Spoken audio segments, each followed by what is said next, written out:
All right, what's up, everybody? Hopefully, my audio is coming through okay. Liam's gonna be on sound check. He didn't know that till just now, but he put emojis in the chat, so he's up there. Oh shit, what's up, dog? Got normal ninja out there, loving it.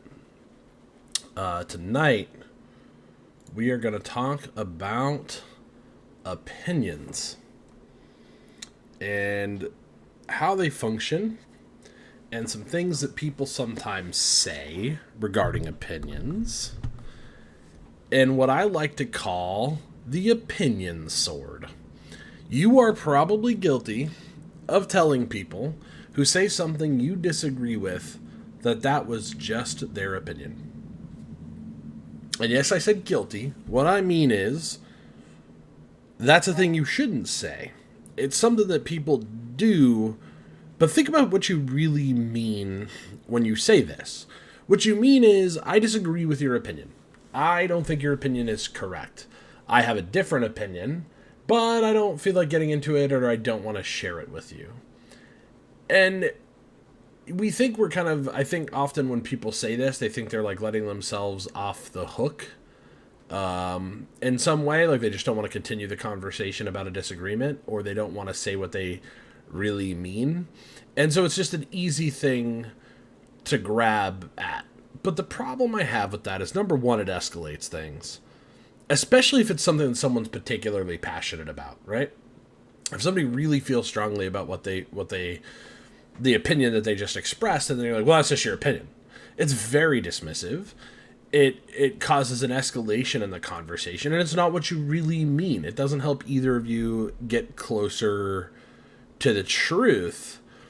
And I think if we're really honest with ourselves, what we've done is, usually people say this because they don't think there's any possible chance what you just said could even be true. And it's meant to be a full dismissal of what you just said. So that I don't have to actually contend with the idea, because I don't want to. I just think I'm right. I don't want to tell you why I think I'm right. I don't want to tell you what my reasons are. I'm going to keep all that close to the vest. And that's a real problem for me. And I think it's a real problem for you, too, if getting to truth is what you really care about. So, that's kind of the stage for the conversation. We did an episode like this about the opinion shield, where people say it the other way, that's just my opinion. But sometimes they use this more like a sword, in a way where they think they're cutting through arguments they disagree with. And I want to address that. I'm trying to get my camera in a good spot. This is my first time in my new setup, so, forgive if I'm messing with it a little bit here, but hopefully that's not too bad. Also, I'm in widescreen today. There's a little issue with my boxes and my formatting that I didn't get fixed before the show. So, I'm in widescreen today. It's kind of funny. I wouldn't have it any other way. But let me bring in my friend Liam, who's going to talk about this with me today, and make sure my audio's working for him. Liam, you there, my friend? Yes, sir. Oh, What's happening, dog? I had you up too loud, I think. Oh, shoot. You're good in my headphones, but you were too loud for the stream. Oh, I see. Yeah, let me turn up the audio on the stream real quick and see. I think we're good. It sounds good now. All right. Sick. So this is something that I know you and I both sometimes clowning around lament to each other of how frustrating it is when otherwise intelligent people do this. Every time, dude. Every time I have a difficult conversation, this gets wielded against me, and it's like the sword of 1,000 truths, dude. It's non-defeatable some days. And like, what always baffles me is the confidence with which someone throws it too, right? They throw it down like a gauntlet, as if they've just like, and I guess I feel like sometimes they're appealing to popular appeal, or like other probably logical fallacies in their mind that makes them think they're right. And so rather than actually have to go through it, they're just like, boom, just your opinion. I'm outie. Right, and I think a lot of it has to do with. I had a thought here. Really, a lot of it has to do with people generally not being comfortable being wrong. And I think, well, we talked about the opinion shield a while ago. I think the opinion sword is more equivalent to, like, if you corner a badger or something like that, they're going to attack you, whereas something else might try and run away. Like, the opinion sword is like a very aggressive attack back.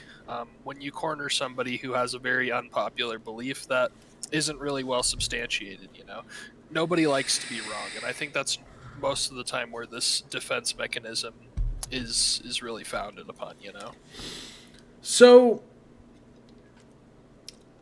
my fundamental problem with this is I feel like what's really important here is the intended message that the sender is trying to send does not ever get received the way they intend it. Because I want to give people the benefit of the doubt.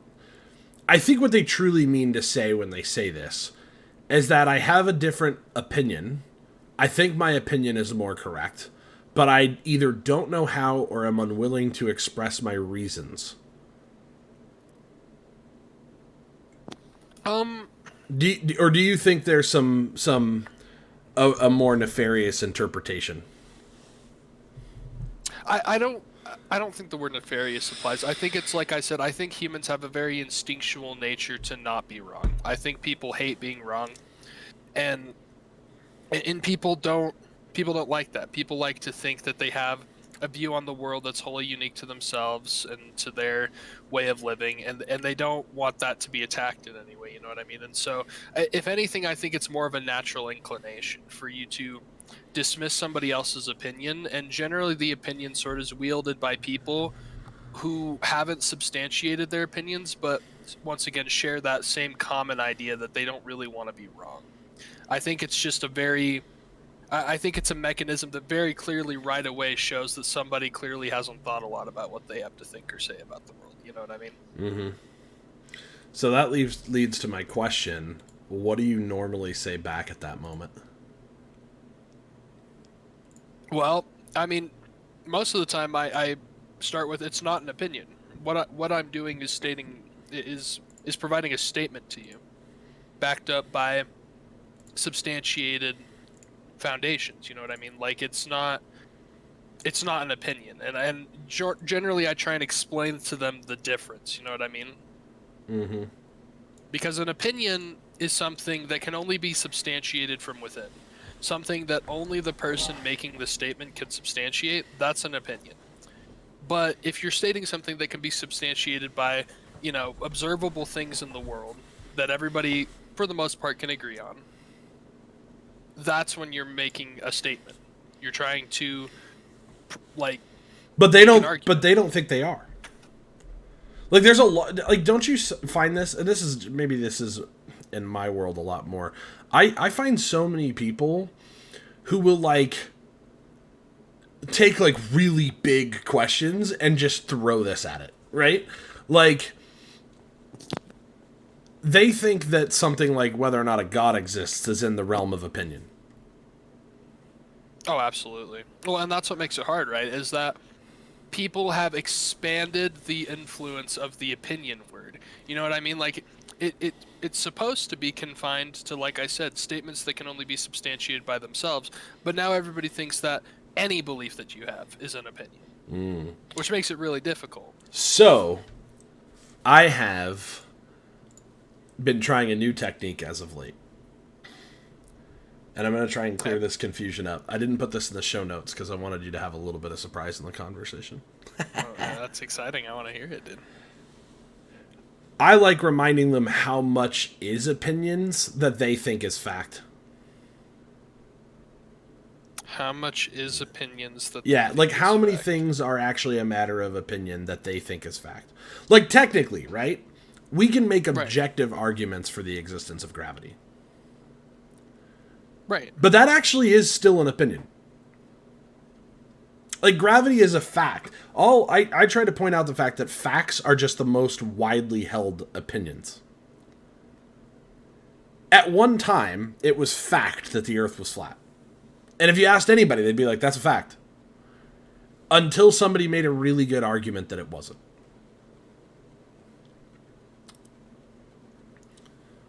That I think that's actually that's a really good way to go about it. It's been Because effective. I think you put yourself in their shoes almost by doing that. Right. It's like it's trying to show them how much of their opinions can actually be challenged. Because things that we take for granted, we don't think about, like, you know, there's a lot of things in the world of science and those kinds of things. The difference is some opinions are backed up by more kinds of evidence. The only thing that's pure opinion is you like vanilla and I like chocolate. Right. Purely subjective preference of just what I like, right? Right, exactly. Those are substantiated from within and can't be substantiated by anything else, you know? Yeah. Like, Yeah. But, like, there are things that, to what degree it's opinion that the Earth is flat or spherical as we know it to be. Although I did just read a hilarious Facebook thread full of memes of somebody that was really passionate about this flat Earth thing. And I was like, I thought you people died. Like, I thought that documentary just, like, dropped the hammer and then you were Dunskies, you know? I don't know, dude. The world we live in, there's all sorts of people from crazy world we live in. It's unreal. Especially recent things. Maybe it was wishful thinking. Maybe I hoped the flat earthers had died. Right, exactly. They were like, oh no, we lost Kyrie Irving. Dude, I feel like the internet revived all these people. That's what really happened. Honestly the funniest thing. My favorite flat earther argument is the water equilibrium argument. I'm so blessed to have not heard it, but please enlighten me. Oh, this is imagine how genius this is. If you put water in a bowl or a glass, it seeks lateral equilibrium to level out to its flattest possible form, right? What's up, bloody cow? Welcome, bloody crow. Just kidding. Welcome to the show. What's up, Bessie? Some people in chat. Heyo. So because it flattens out in a bowl or a cup or a lake, that means the Earth must be flat. Like, that's the argument. That's flabbergasted. That's actually unhinged. This one guy that was in this thread must have had like 15 memes or 15 little pictures that were like that. Oh my god. And I was just like, you think this is such an intelligent point, and it's just so not. Well, and I guess that's what makes it. So I guess bringing it back to the original point, because you had mentioned how many things are like we think are facts or opinions. I guess the way that I more separated in my head, and I think is probably the best way to look at it, is that when somebody is making any sort of statement about, you know, the world at large that can be tested and substantiated and like things that we can all agree upon, I think you exit the realm of having an opinion, because you're no longer substantiating it from within. And when we mix the two terms, that's, I think, what gives the opinion sword most of its power. So here's that idea. Here's why I want to stop you, because here's why I specifically started doing it. I was having a conversation with a guy about my, you know, take on relationships, and he was disagreeing with me left and right, and I'm boycotting the World Cup. I don't know who that is in chat. Sorry, I'm boycotting World Cup talk after the absolute disaster and the fact that 6,700 migrant workers died just to put the thing on. So if you didn't know that story, I encourage you to look it up. But anywho, he essentially was like, we are monogamous scientifically, that's a fact.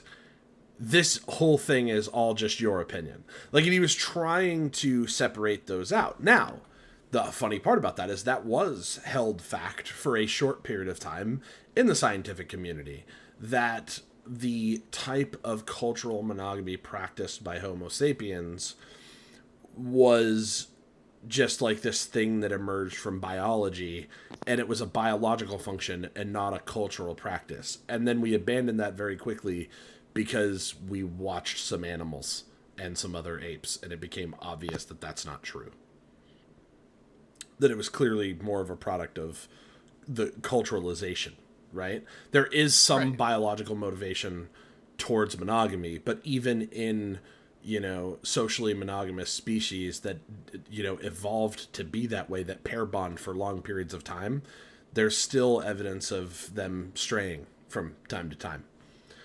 And so in that particular conversation, he brought it into that realm, and it's like that's part of the problem. Is I think sometimes you have no choice. Like you get dragged into that mire where you have to make that argument about opinion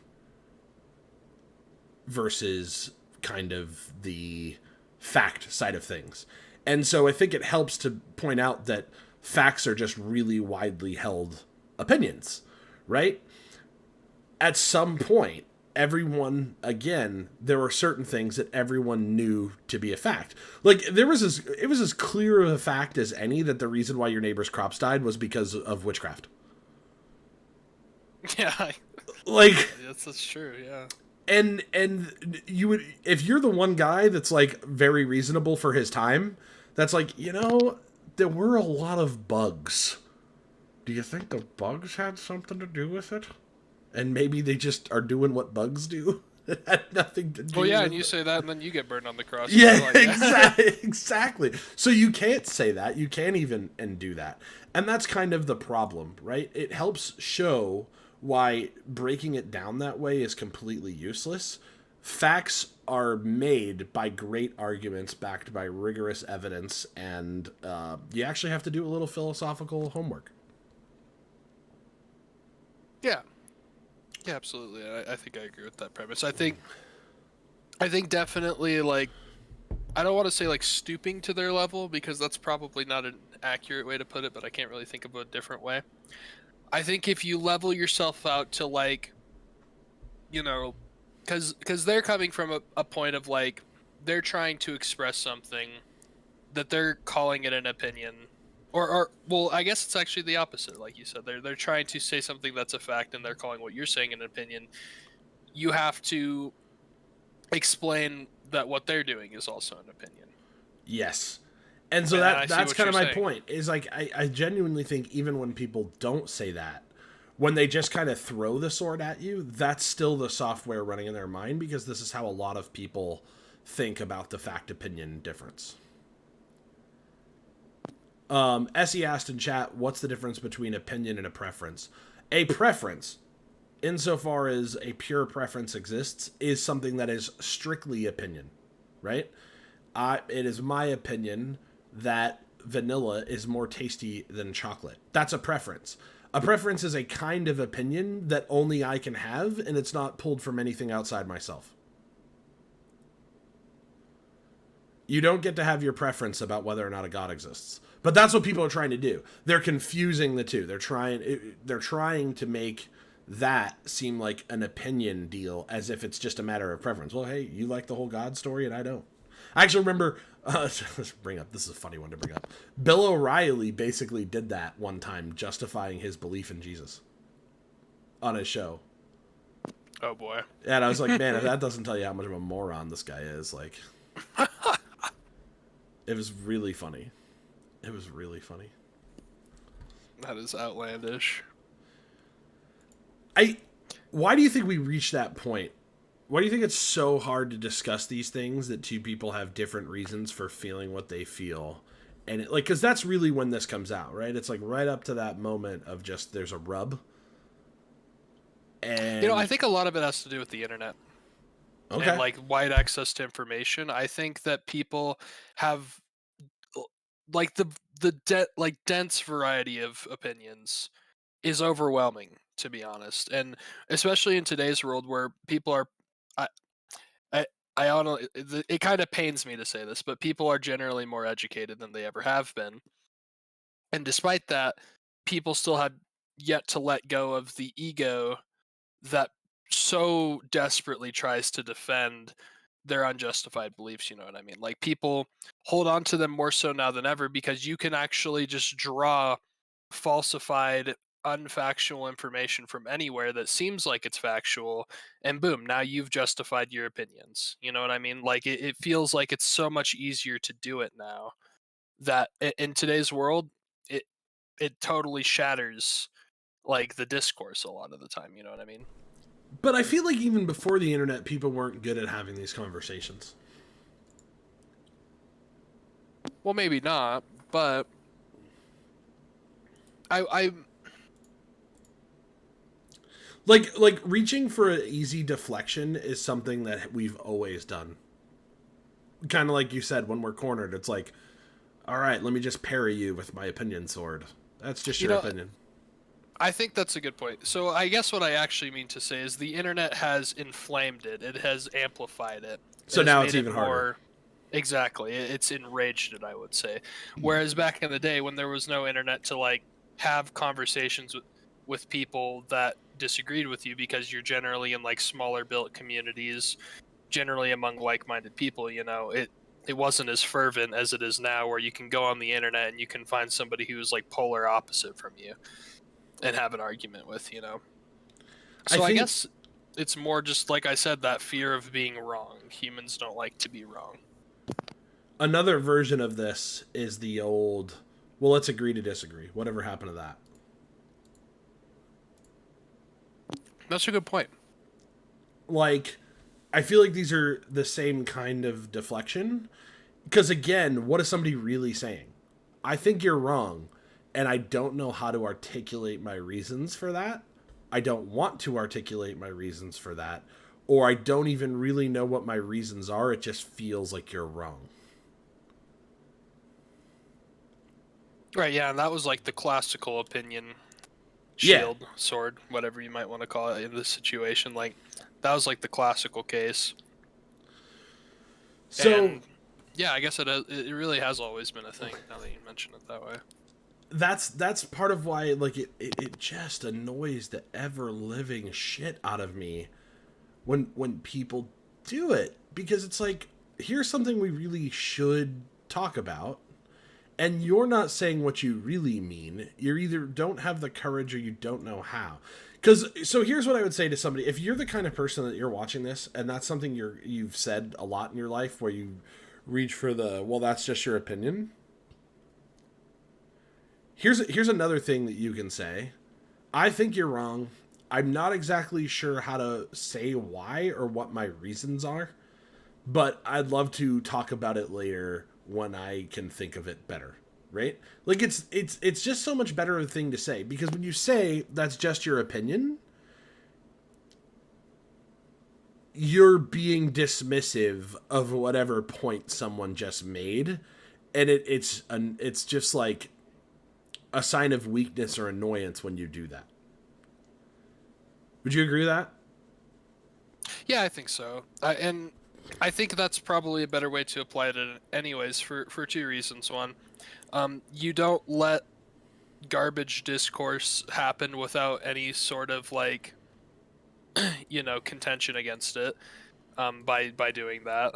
But you also don't deflate the other person and totally like disarm a social situation. You know what I mean? Like, you can, generally speaking, get the best of both worlds with that. Mm-hmm. It also opens the door to more conversation in that moment, because maybe that person knows how to ask a question to help you articulate your thoughts or find a better point of disagreement. And so, like, the goal in the conversation, and part of the whole reason why we're talking about this on this episode, is there's real serious things. I talked about this on my last episode, and I don't think you watched it, or you at least didn't watch all of it, I think is what you told me. But we have a different deal where, like, why is it that gay marriage is still on the table as a topic of debate in our country, but interracial marriage is not? Right. We didn't get there because people didn't win an argument. Somebody had to win an argument at some point. Like, yeah, exactly.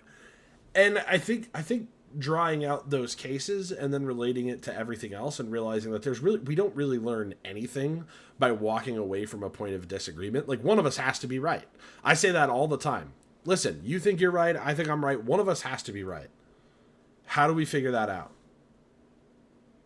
And I try to like bring it back to that, but it's really important to avoid incendiary language like that's just your opinion or it's just my opinion, because like if your goal is to actually know if whether or not you're right or if you want to be right, there's a process on how to be right. And I struggle with this a lot because I don't know how to, like you and I talked earlier, you know what some of my discourse with the public has been lately.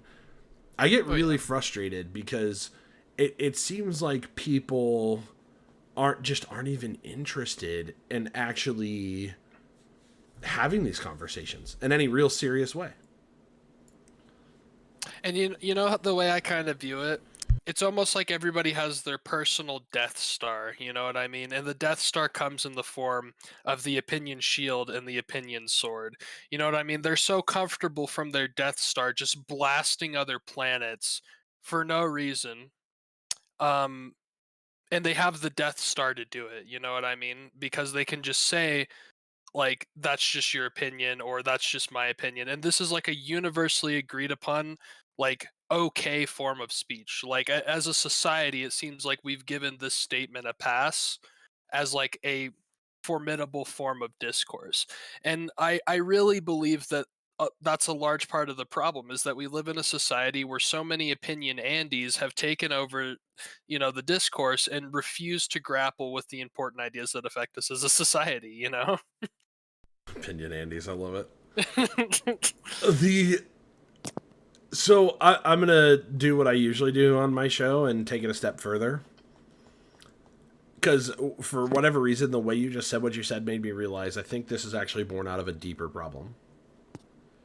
Oh yeah. And it's the idea that I just get to have my beliefs. Oh, absolutely. Like, 100%. why do people think this? You don't. In fact, you didn't even pick them. You got them from somewhere. I think that's the real thing. I think, like, when you think beliefs are just something that you kind of like, oh, I vibe with astrology, man. You know, like... Yeah, dude, exactly. Like, it's not like that. You if you vibe with astrology, it's because you find some part of astrology compelling. And if you try to tell me, nah, it's just what I like, I don't believe you. And no one else should either. And by the way, we have no reason to believe you because the moment you say that, you will also tell me how great your night's gonna be because of your horoscope. Exactly. And I'm going to say, yeah, your night's going to be great, or it's not, and it has nothing to do with where the stars were when you were born. Like, that's a provable argument. Like... Oh, right, absolutely. Well, and yeah, I 100% agree with that point, that you can't just have your beliefs because beliefs influence action, and action has effect on other people. And generally speaking, when we live in a society, we have to agree to some ground rules, right? Like you have to treat others like essentially how you want to be treated, right? Or at least, you know, we can agree on some moral ground rules, that we don't want people to suffer. And when you have, you know, bad beliefs, like if you believe one race is inferior to another, or you think murder is okay, things like that, these aren't just beliefs you get to have. These are beliefs that you have to provide some very solid like justification for that everybody else can get on board with. Otherwise, that belief should be squashed. You know, that's not a belief you get to have. Like, so here's how I want the audience to think about this. Think about the reaction when somebody sincerely represents their belief that Tupac is still alive. Holy moly. like imagine it's one thing for bar talk, right? But imagine you're interviewing somebody. You are in a position to hire this person for a job. And for whatever reason, you're like, yeah, tell me a little bit about yourself. And you're like, oh, I'm a really passionate person. I like hanging out at the beach on the weekends. And I'm part of this club that's all about the fact that Tupac is still alive. I'm really passionate about the fact that Tupac is still alive. If you don't immediately recoil from that and contemplate bringing this person onto your team, like, then I have questions about you. Like, you should... If someone sincerely represents this belief, you have every right to tell them that that's a really stupid idea. Now, I still say it sometimes just clowning. But... Well, but you know, the people who like make it their livelihood to figure out whether Tupac's alive or Yeah, not. no, and there are those, like, that's a real thing. Like, Oh yeah. it's, I mean, wouldn't surprise me if it's almost as similarly subscribed as the flat Earth thing. Oh, I'm sure. If not I more. have to imagine. If not more. I would love to live in a reality where Tupac was still alive, though, so I It's can't true. blame them. Yeah. Well, I think that points it out. Why isn't that just an opinion? And would you ever be tempted to say, agree to disagree, or, well, that's just your opinion, when somebody is, like, passionately telling you that Tupac is still alive? Or are you going to go, you know, there was a funeral and a police report and, like, Oh my fucking... the fact that if Tupac was still alive, I feel like he would find some sneaky way to release an album under a different name that would sound oddly like him. You know, like, shouldn't we have some actual evidence of Tupac's existence that's a little bit better than a foggy picture from South Africa? Oh my god. Exactly. I mean, it's just, it's laughable, but I don't know why people seem to think that every other statement that makes a claim about the nature of reality, from a God exists to statements of ethics, right? Like abortion and whether or not monogamy is a good idea, like I talk about, and all these, like, why do you think that that's not... So then I get to wondering, is it the moral dimension where people get the most confused here?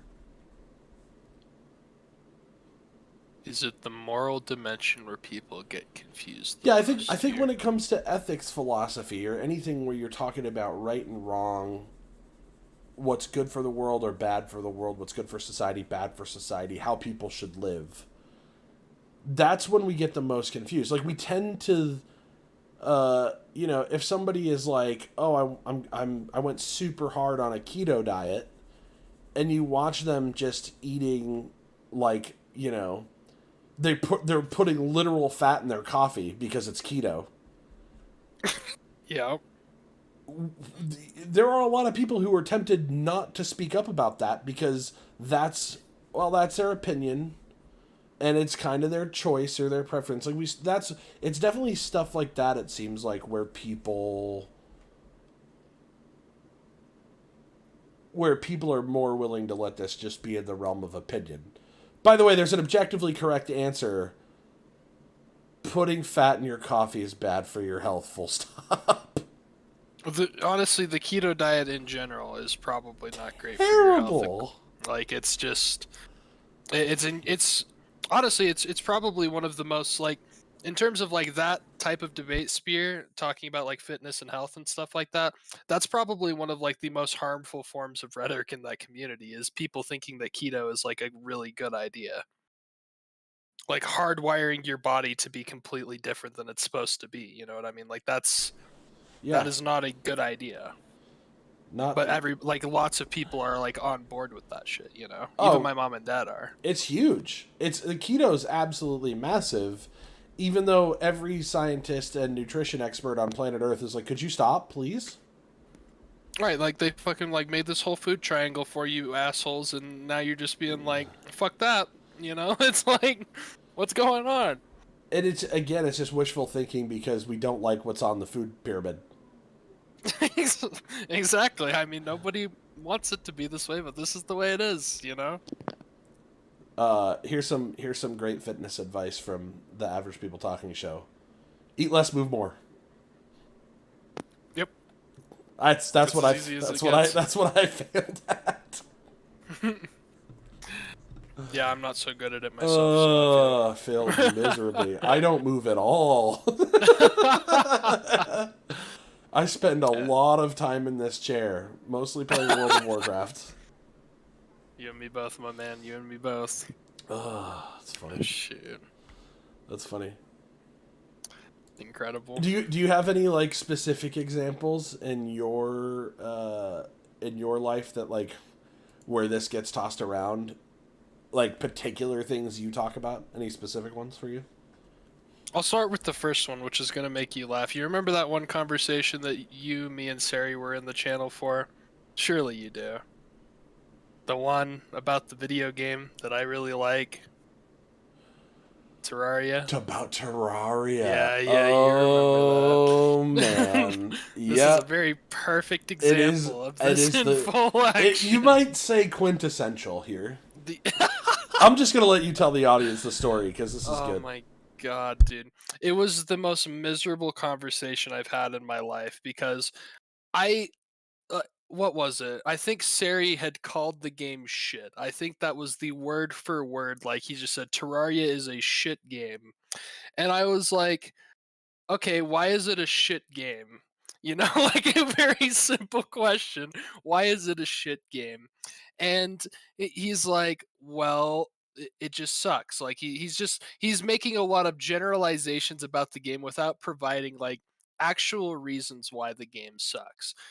And so I was like, okay, well, this is why I think the game's really good. There's like a lot of cool mechanics that are enjoyable to interact with. There's like a lot to do in the game. It's very entertaining. Like I gave a lot of examples of why I thought it was a very good game.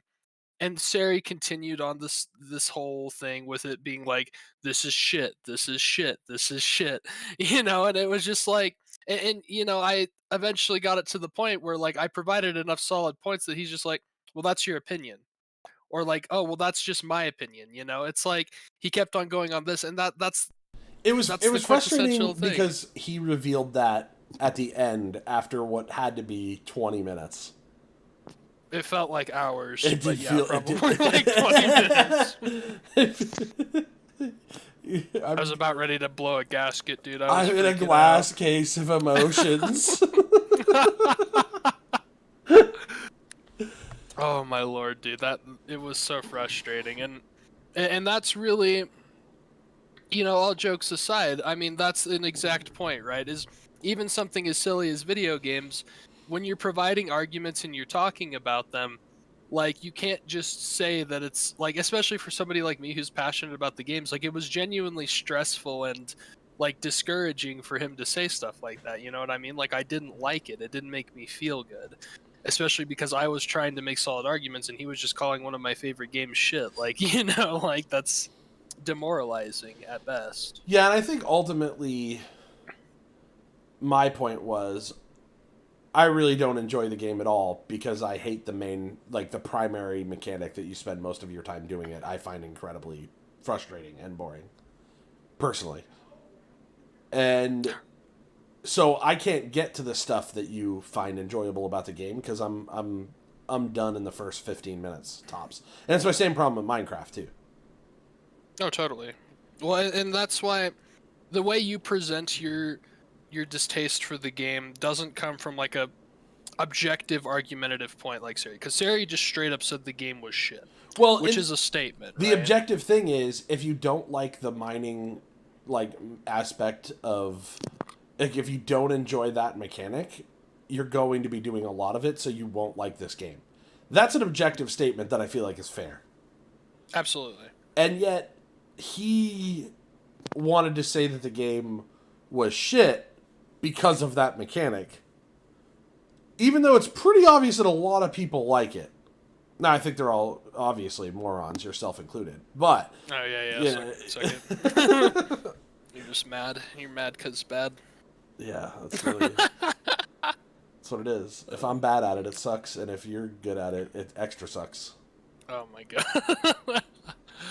But I think there's an important difference, like, and that's why Rocket League is a bad game. Objectively terrible game. Oh my god. But I think that's an important difference. Like, the you and I come to an understanding much faster when you say like I wouldn't like that, like I don't think that game's very good because I don't like the mechanics in it, or like you say like I don't think I would enjoy that game very much because I don't like the mechanics. That is a much easier position for us to come to grips on and come to a mutual understanding on than the game is shit. Like that's an inflammatory comment. You know what I mean? And honestly, one that should be reserved for shit like, I don't know,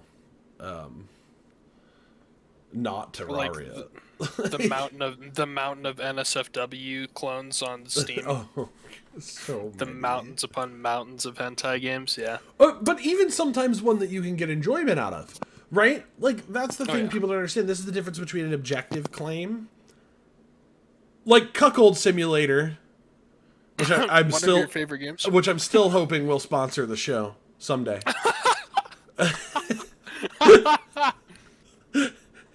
Dude, just send them an email. I'm sure they'd have you right over. The game is objectively shit by every measurement, Oh yeah. except one, comedy, which is subjective, and it's got it in fucking loads. It's the funniest fucking game ever. The fact that it exists is funny. Like, Or like or like Shower with Your Dad Simulator, another great example. Objectively horrible game, but it's funny. I didn't know that was a game. I just learned that. Oh, dude, it's a real game. Shower with Your Dad Simulator?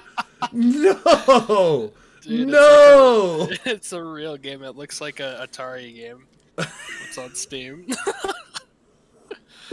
Oh, why do people make these things? So here's We're a depraved society. now. Here's a funny thing about this. Knights of the Deep is kind of funny because I think when you probably first saw that, when I went crazy about it, you were probably like, "That game looks terrible, objectively," Oh yeah. and then you play it. Which, I mean, to be fair, it still objectively looks terrible, but it was pretty fun. It looks terrible, but the actual game is so stupid fun. Oh, it's amazing. And so ridiculous and hilarious. Do you know, is it out yet? I forgot I don't think it is yet. It's close. I know it's very It's got to be close. I still have the playtest downloaded. I feel like that would have turned into an actual game file by now. I don't know that it's in my... I'm looking right now. I don't know if it's in my Steam library anymore. Knights of the Deep. Let's check the store. If you don't know, Knights of the Deep is a game where crustaceans, as in crabs and lobsters, fight to the death. With some of the most wacky weapons. Of all time. It's so ridiculous. Release date coming soon. Like, how many games do you get to play where boxing gloves can go in, like, combat with a rocket launcher, you know? Yeah. Or a lightsaber at the same time. Yeah, or a fucking magic wand. Or or a bomb that you can kamikaze yourself with while also killing your opponent. Oh, yeah. Which is probably my favorite thing to do in the game. Deep, immersive, interactive gameplay. It's just because it's so funny because it's like, I don't actually care about who wins. I just want you to die now, and I don't care if I die. 100%. It's the best move. It's kind of like the people who used to do that with Donkey Kong and Super Smash. Oh, yeah. Just carry you off the edge, but take themselves with it. Like Worth. Oh, man. Exactly. What else is there, like real life topics and non games where this gets used on you a lot? Oh yeah, and I think what's really hard for me, there was actually a very recent example I can draw upon. I was at the gym and I went to the steam room afterwards, just chilling, getting done with my workout, and there was some dude in there, and he's just like, "Hey man, what's up?" And I'm like, "Yeah, how's it going, man? Just getting in a killer workout sesh, you know how it goes."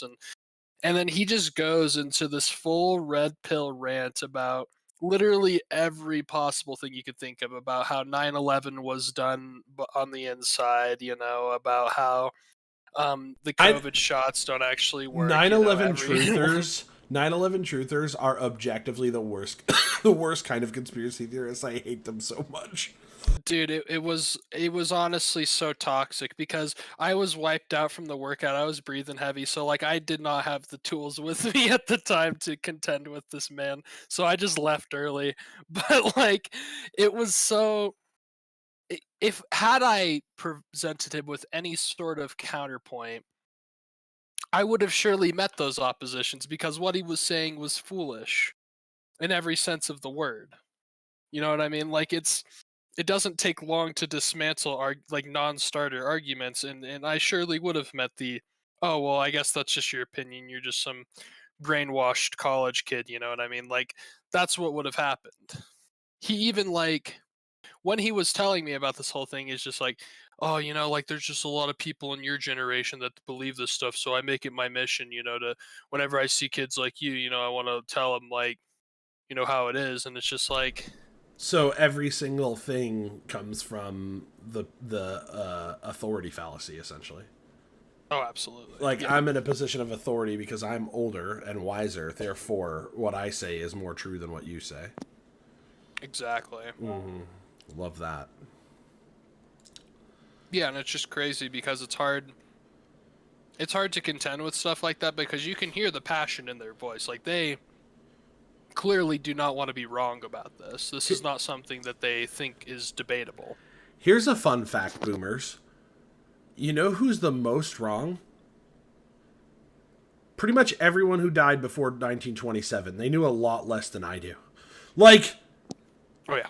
and the people who were slightly more right than them were the people who died by 1953, and then the people who died by 1973. Like, people get smarter and know more as time goes on, not less. So it's not very likely that you know more because you're old. It's just not. Exactly. There is a certain kind of wisdom that comes with age. But it's not about whether or not 9/11 was an inside job. I can fucking promise you that. Yeah, But, I guess but what obviously it frightens me. Oh yeah. Yeah, of course. Like, we know. Like how often do you deal with this like very toxic, dangerous rhetoric in Iowa? Because in Wyoming it's rampant.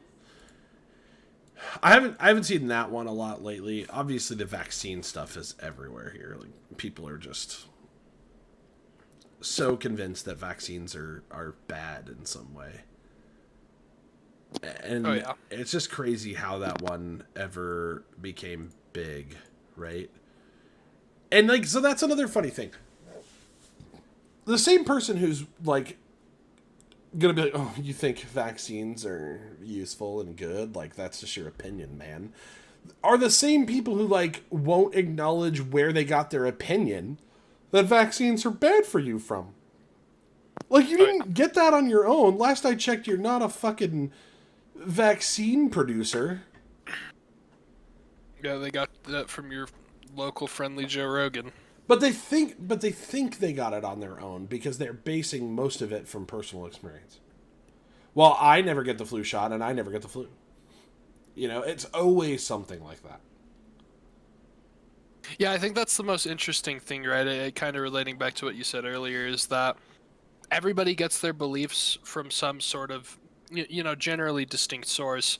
But yet there seems to be a point we reach in our lives where we decide that, nope, our beliefs are our own. And it's hard to mark where that point is, but like it seems like that happens with nearly every person. Yeah. In some regard. Well, I think it's because other people aren't willing to call them out on that very thing. Like, that's the thing. You have to get kind of meta in these conversations, and that's part of why the whole opinion versus fact thing, I think, is really effective. Because it gets people thinking in a bigger way about how to talk about these things. In a way that doesn't inflame the conversation. Right. Exactly. And obviously tone and delivery matter. You know, if you're like... Oh, yeah. You're such a fucking idiot. Don't you recognize that facts are just widely held opinions? Like, that's probably not a good way to say it. Don't say it like that. You know what I've actually found really helps, and it seems like such a very simple thing, but I've started to like pay attention to how well it's working more and more. When you just listen to people and hear them out, yeah, then they're you get so much more positive results. It's reciprocal, and that's something that's actually what I'm most critical of the left on. Oh, Like, yeah, by far. when's the last time you saw a lefty who would tend to agree with us on a lot of social issues genuinely listen to someone's pro-life arguments with an intent to understand their position? Almost never, because they go in with a mindset that they're right already. Like they don't try and present proper arguments. You know what I mean? Like they're there because they think they're already right. Right. They think they've already won.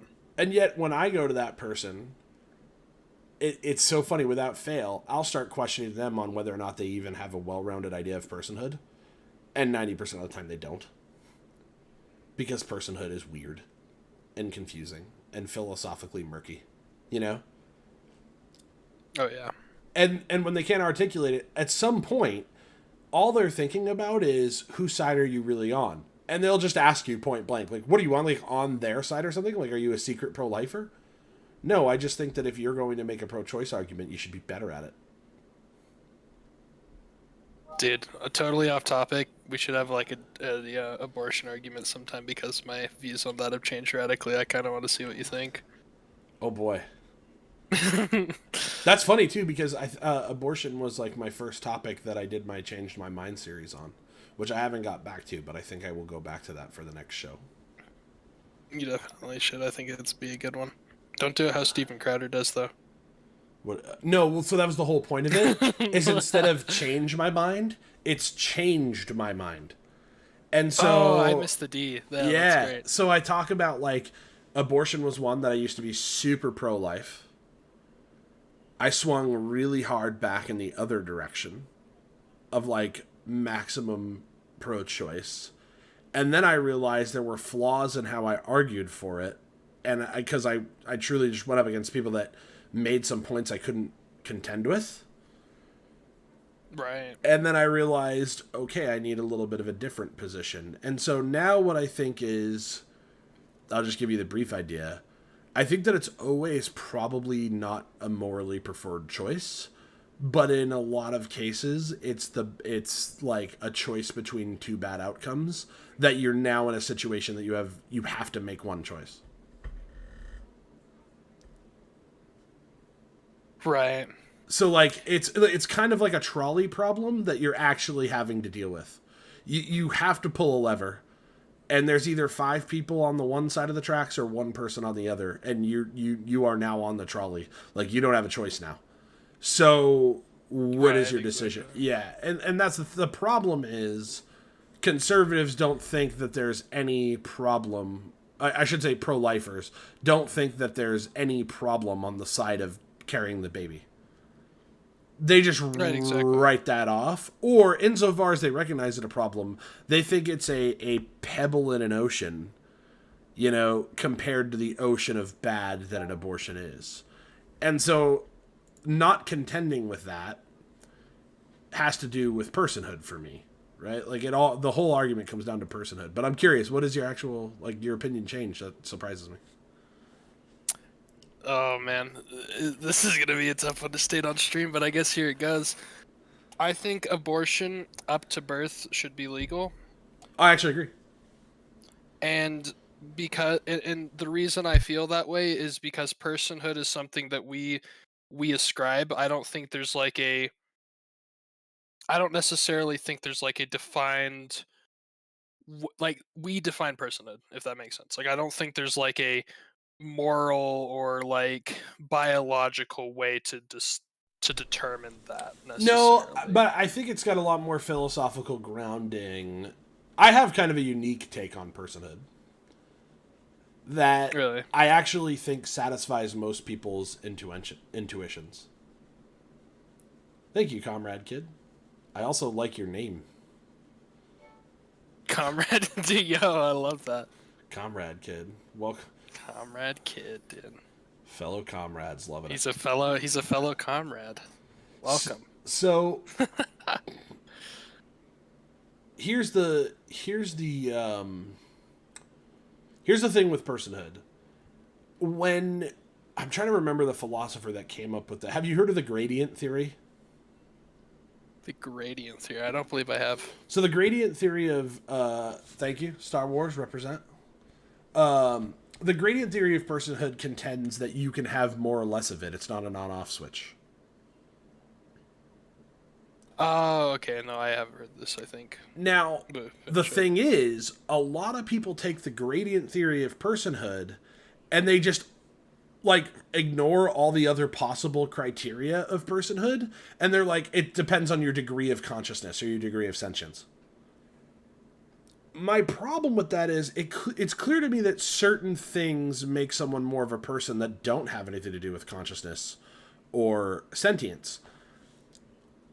Because so let's take Data in Star Trek as just an example. Like, here's an android that doesn't have the ability to feel emotions. Isn't I mean, he's sentient in a way, but he's not morally alert in the way that you or I are. Like, he's a victim of his Right. programming. He's a machine, right?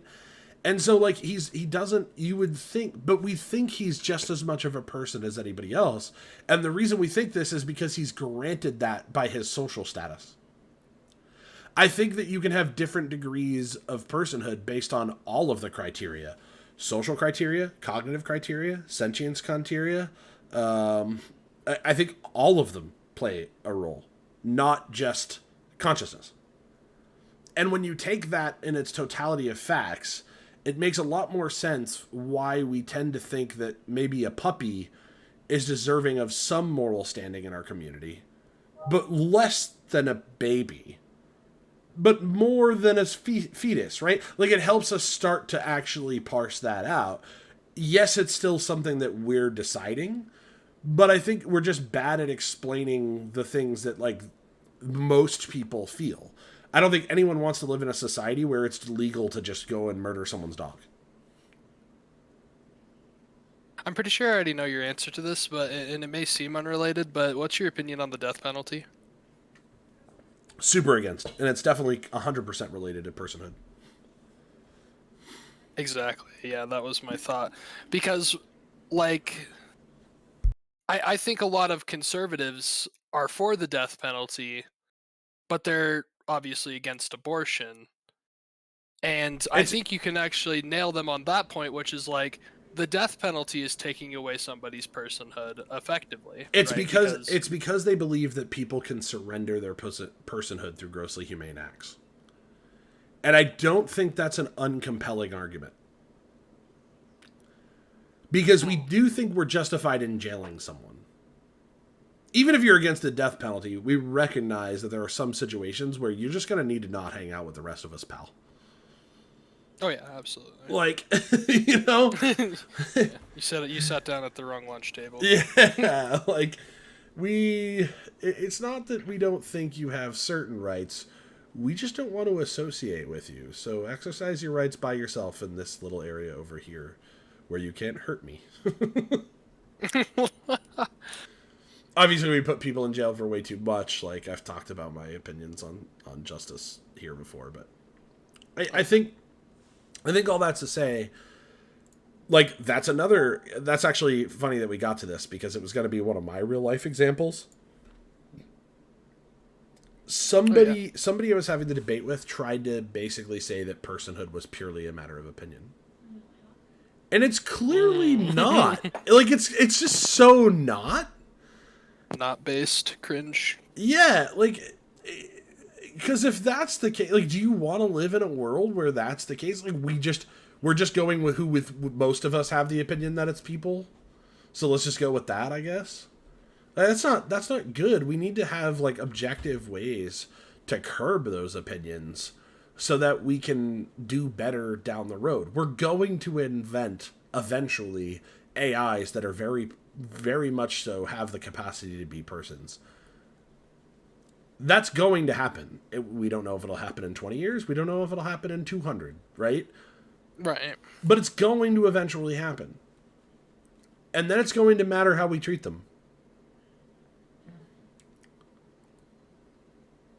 Yeah, and I guess that gets straight into the opinion sword thing. Yep. Full circle. And that's the thing. People will be like, well, that's just like your opinion, man. And it's just like, okay, well, let's think about that for a moment. And that's the thing I do. I try to, anytime somebody goes there in conversation, I guess that's how I want to close this out. My method is always, don't just accept that like everyone else does. Don't let them get away with it. Challenge them on that very idea of how much they just dismissed really good points you made, and stick your landing, right? Like, if you be like, no, what you're really saying, I feel like, and correct me if I'm wrong, but what I really feel like you're saying is, you have a different opinion than I do. You think my opinion is wrong, and you have your reasons. Maybe you don't know how to tell me what they are, but I would really like to get to the bottom of it. It opens the door to actually figuring out truth for both of you. And that's the whole point of talking about these things. We're trying to get closer to truth. We can't both be right.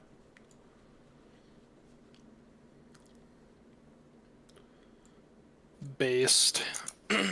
Absolutely based. And notice how less incendiary it is to say that versus if you just say that's my opinion. Like, our inclination, even when we hear it, like, I know you and I both, like, it, like, kind of like what happened with that conversation with Sari. Like, it makes you mad. You're like, fuck you, you know? Like, that's what you want to say.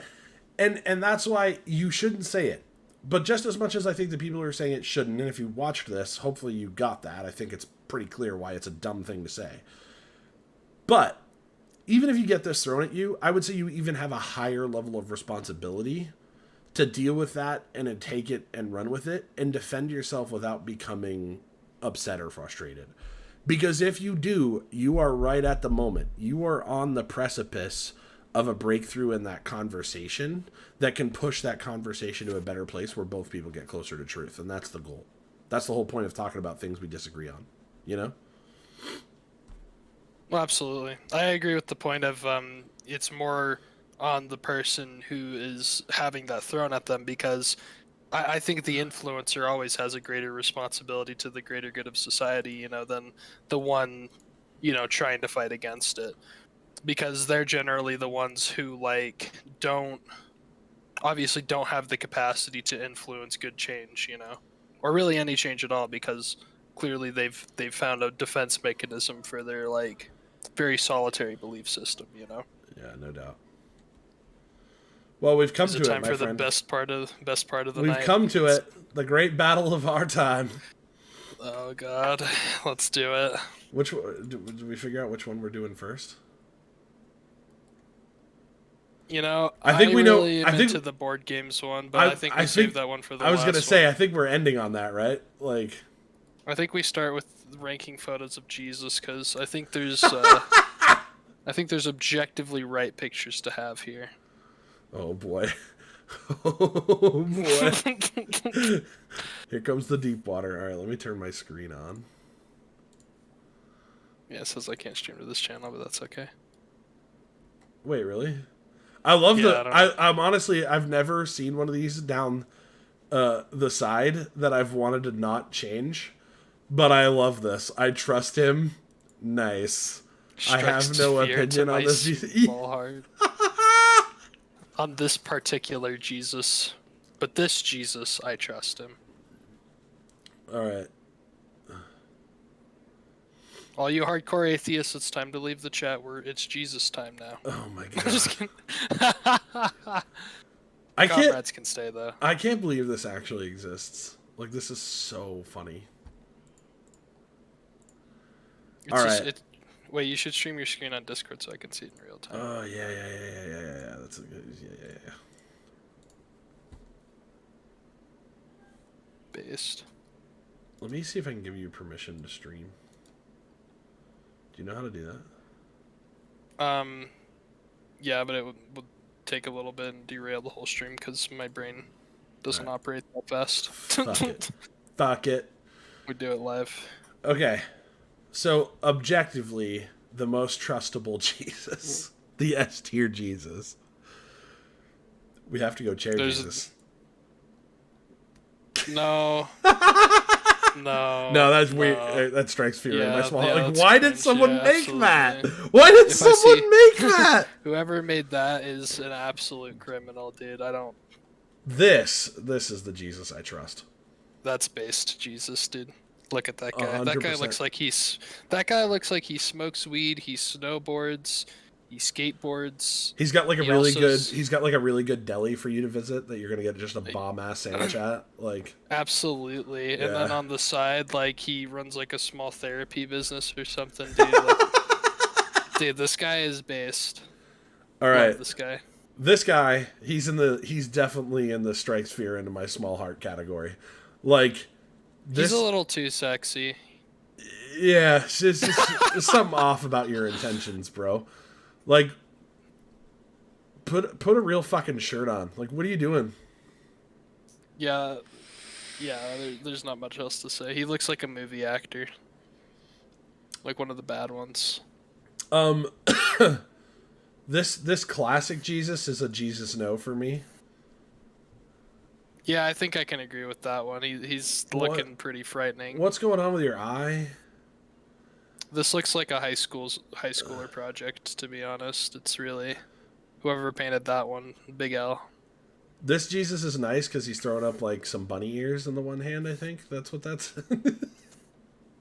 Yeah, I think the way I kind of view that Jesus, it's like if you ever get like really high and like go to like a spring or something like that. It's kind of like this is like the guy you'll meet in like the forest or something, and you'll be totally cool with hanging out with him. But like Oh, as yeah. soon as you're not high anymore, it's like okay, dude, you can leave now. You know, that's kind of the way I see him. How is this a Jesus? That's a Jesus no for me for sure. Yeah, like honestly, That guy's face is fucked. I have no opinion on this Jesus right here at all. It's kind of hard to tell what kind of Jesus it is. Is that sleeping Jesus? Well, even if it's sleeping, they're propped up by the shoulders and their heads just floating in space. So like that's a problem. Yeah, I think it's safe to not have an opinion on that one. Yeah. That Jesus might be a Satan. That's- Holy moly. This first one's a strike fear into my heart because of the implications on oh, society. it's so bad. The worst form of Jesus, really. This is a nice, but it's almost I trust him. Yeah, it's pretty close. He's so caring and compassionate. I just want to point out that that's not the animal the actual Jesus would have been petting. It would have been a donkey. Wow. It's still beautiful. But it is. If it was a donkey, it would have been I trust him. Because Because if you have the compassion and love to pet a donkey like that, you know, then you're a good dude. you're a good dude at that point. This- Overall. This concludes the objective Jesus tier list. Yeah, there are no contentions here. That was a nice safe one to start on. Is there any deniers in the chat? Do we disagree with any of our Jesuses? I'm just kidding. I don't care. You're a science denier if you disagree with this list. Now we have the Satans. Okay, so I already see one that's caught my eye. I'm sure you can probably tell which one it is. No, you're close though. Yeah, there you go. So that's the best Satan's already. Oh yeah. We've already got a winner there. That's That's what I want Satan to be. It's honestly I Right. guess how do you go about rating this, right? Like, is it the best embodiment of what Satan's supposed to be, or is it like, you know, worst Satan? Like being the worst Satan would be the best Satan, though. Like, if you're the worst Satan, then you're kind of the best. right. Satan So in a the way. best Satans are the ones who I think like we kind of vibe with the Satans that like are also kind of edgy and cool. Right? Can we put the anime one in the worst Satan's category right now? Because it's already bothering me. This- No, not that one. It's the one on the right over there. Yeah, that one. This guy? Yeah, Yeah. he belongs in worst Satan's right away. Are we even sure that's a Satan or is it a Satan? Satan. So this one I'm gonna actually use the actor because this was Satan from the movie Constantine, and he's super S tier. One of the best depictions of Satan ever. I don't think I've seen that one, unfortunately. Yeah, that's a big rip. But I mean, just look at the eyes. Oh yeah, he looks fucking Man, jazzed to be ruining lives. this guy's kind of bad because like you just Yeah, he just looks like a bitch, to be honest. Like, I don't know. You don't even scare me, bro. Like, He's like one step above the anime guy. I feel like you're gonna read some fucking black like poetry to me. Some Yeah, he's a slam poetry kind of guy. yeah. Holy moly. This is just meh. Yeah, not in love with that one. Same here. Like she looks kind of scary, but not really. All right, this is gonna be one where you either piss me off or you'll have a base take. This one? There's only one right answer. This one? Yep. It's yep. It's pretty good. Okay. Yeah. I think pretty good's probably fair. Were you gonna put that in the best? Oh wait, the cat's on there too, dude. Yeah, dude. They got the cat. Oh my god, the cat's the best Satan. Yeah, that's the best Satan for sure. I think we have to put good old Lucifer in there, as much as it pains me. course. But like, there's a reason that show is so popular, and it's that dude is carrying it. Oh yeah. All right. I just. Yeah, not based. It's if I saw this guy, it just wouldn't. I can't. I can't. Any cartoon Satan, it's like you're just asking. This is also like there's there. only 3 good ones. This is also there. This guy admittedly does look like he's going to like rape my children. But like that's kind of good for Satan, but everything else about it's lame. This He guy's kind of almost looks like a monk. this guy looks too He's too hot. yeah, too hot. That's what I was thinking too. I don't even understand this one. Yeah, I'm kind of into it though. I think it's like at least average because it kind of like he's making somebody suck him off or something, which is kind of fucked up, you know. This dude's just on drugs. Yeah. Like you're not even Satan. Like you need to go home and take a nap, bro. After you railed a line of cocaine. Or Yeah. something, you know, like, that guy's having a tough day. Is this like the same statue? Yeah, I think the other one's more based though, because like I said, it looks like he's making somebody give him a blowy. Yeah, that's fair. This is just dumb. That's probably the worst one. Yeah, That guy doesn't even look like a Satan. That guy also looks like he's just a cocaine brother. It's kind of bad. Honestly, I do agree that Satan would wear a green tie. Or oh no, that's a green undershirt. No, not based. No, Satan always wears black or red tie, dude. That's true, I guess. This is honestly this is a pretty good Satan. Oh yeah. Yeah. This is like fucking financial sector Satan. I was about to say that's a little bit too real, dude. Honestly, that kind of makes me uncomfortable. It's a picture of my boss. The martini glass, that's some badassery. I kind of dig that. Like that one.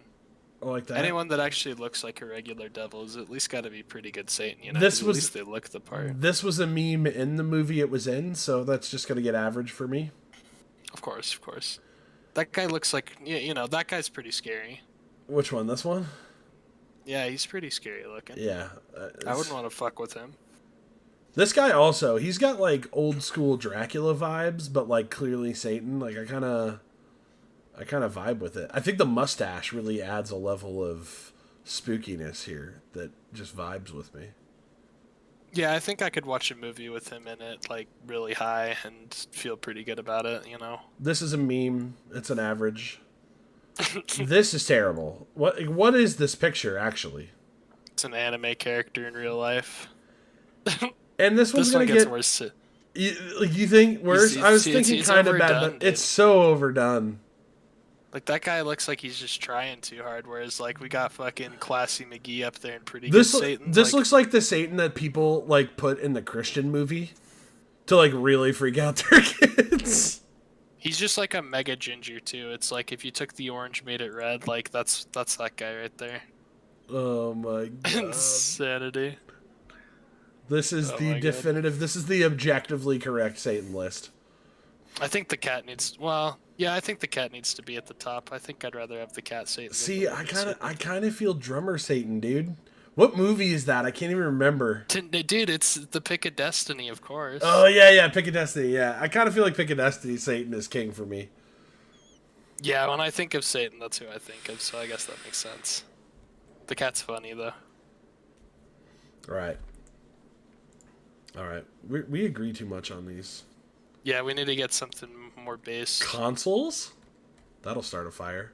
WoW Yeah, I was about to say waifus? that we may want to Oh no. drinks. Before we Oh, yeah, this one will probably this is piss gonna. us. All right, we need this to Oh wait, be. wait, I'll look away. We can't. No spoilers. No spoilers. That wasn't mine. Oh We'll just yeah. How do you reset this shit? Yeah, for real. There's got to be a reset button. Surely. Can you Create. pull that? Oh no. I did it. Oh, there we go. Okay, so there's objectively correct statements to make here, so I'll be curious. No. No. Least based take of the night. That's us here. That's a horrible Regular take. water? No. See, No, sparkling water's trash, dude. It's like opposite, dude. Oh my god, we're already gonna start a fight. This Here. game is about to get intense. I gotta turn my camera back on for the stream real quick. Oh, dude, no. Oh yeah, baby. Oh, no, dude. Also trying to get any sparkling water that wants to sponsor my show. Dude. Here's why you're wrong. You ready for why you're wrong? Do you know who's on my side here? Kyle Kalinske. Fuck Kyle Kalinske in this movie. Dude, he's just wrong. He's usually right, but this time he's wrong, okay? If you can't drink regular water and see that it's like the objectively best liquid-based drink of all time, that's because you're not a primalist. You're not of the earth. Oh, sorry. I was just exclaiming after my delicious drink of my sparkling water. Oh my god. Horrible. All right. Dude, horrible. All right, here's one that I know we can both agree on. Yeah, grape juice is trash. Why? Like, why grape juice is still a thing? The only good thing grape juice is used for is a bad thing, and that's communion at church. Oh my god. Dude, I went with a buddy to church one time and we had that shit and I was just like, oh, what is this trash? He's like, oh, it's like grape juice and stuff. I'm like, I thought we were supposed to be drinking wine. Can we agree that these are one of the greatest inventions of all time? Yeah, unfortunately. Dude. It's not.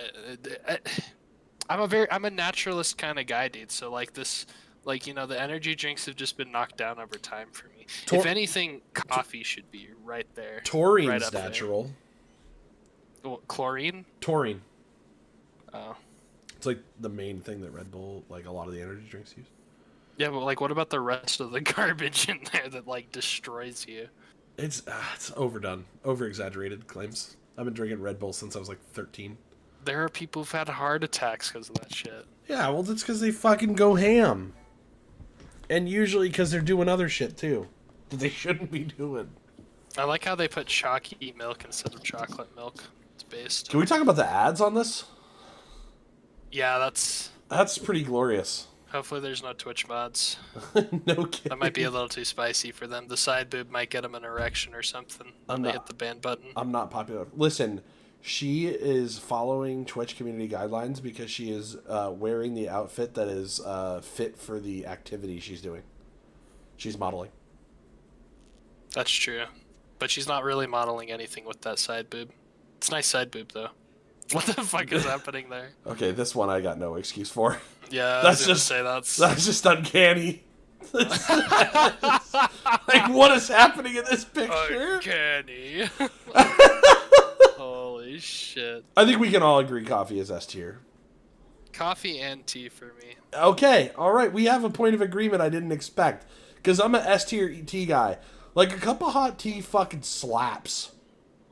Tea just makes you feel like you're ascending, dude. I don't know. There's just something about it. I feel like I'm on a different planet when I'm drinking I don't know tea. I don't know who's still watching our stream, but I'm sure that one's gonna get some shots at us, especially when I say that iced tea is only A tier. Honestly, I'd even say it's B tier. I don't really like iced tea. And here's why. It's so fucking inconsistent.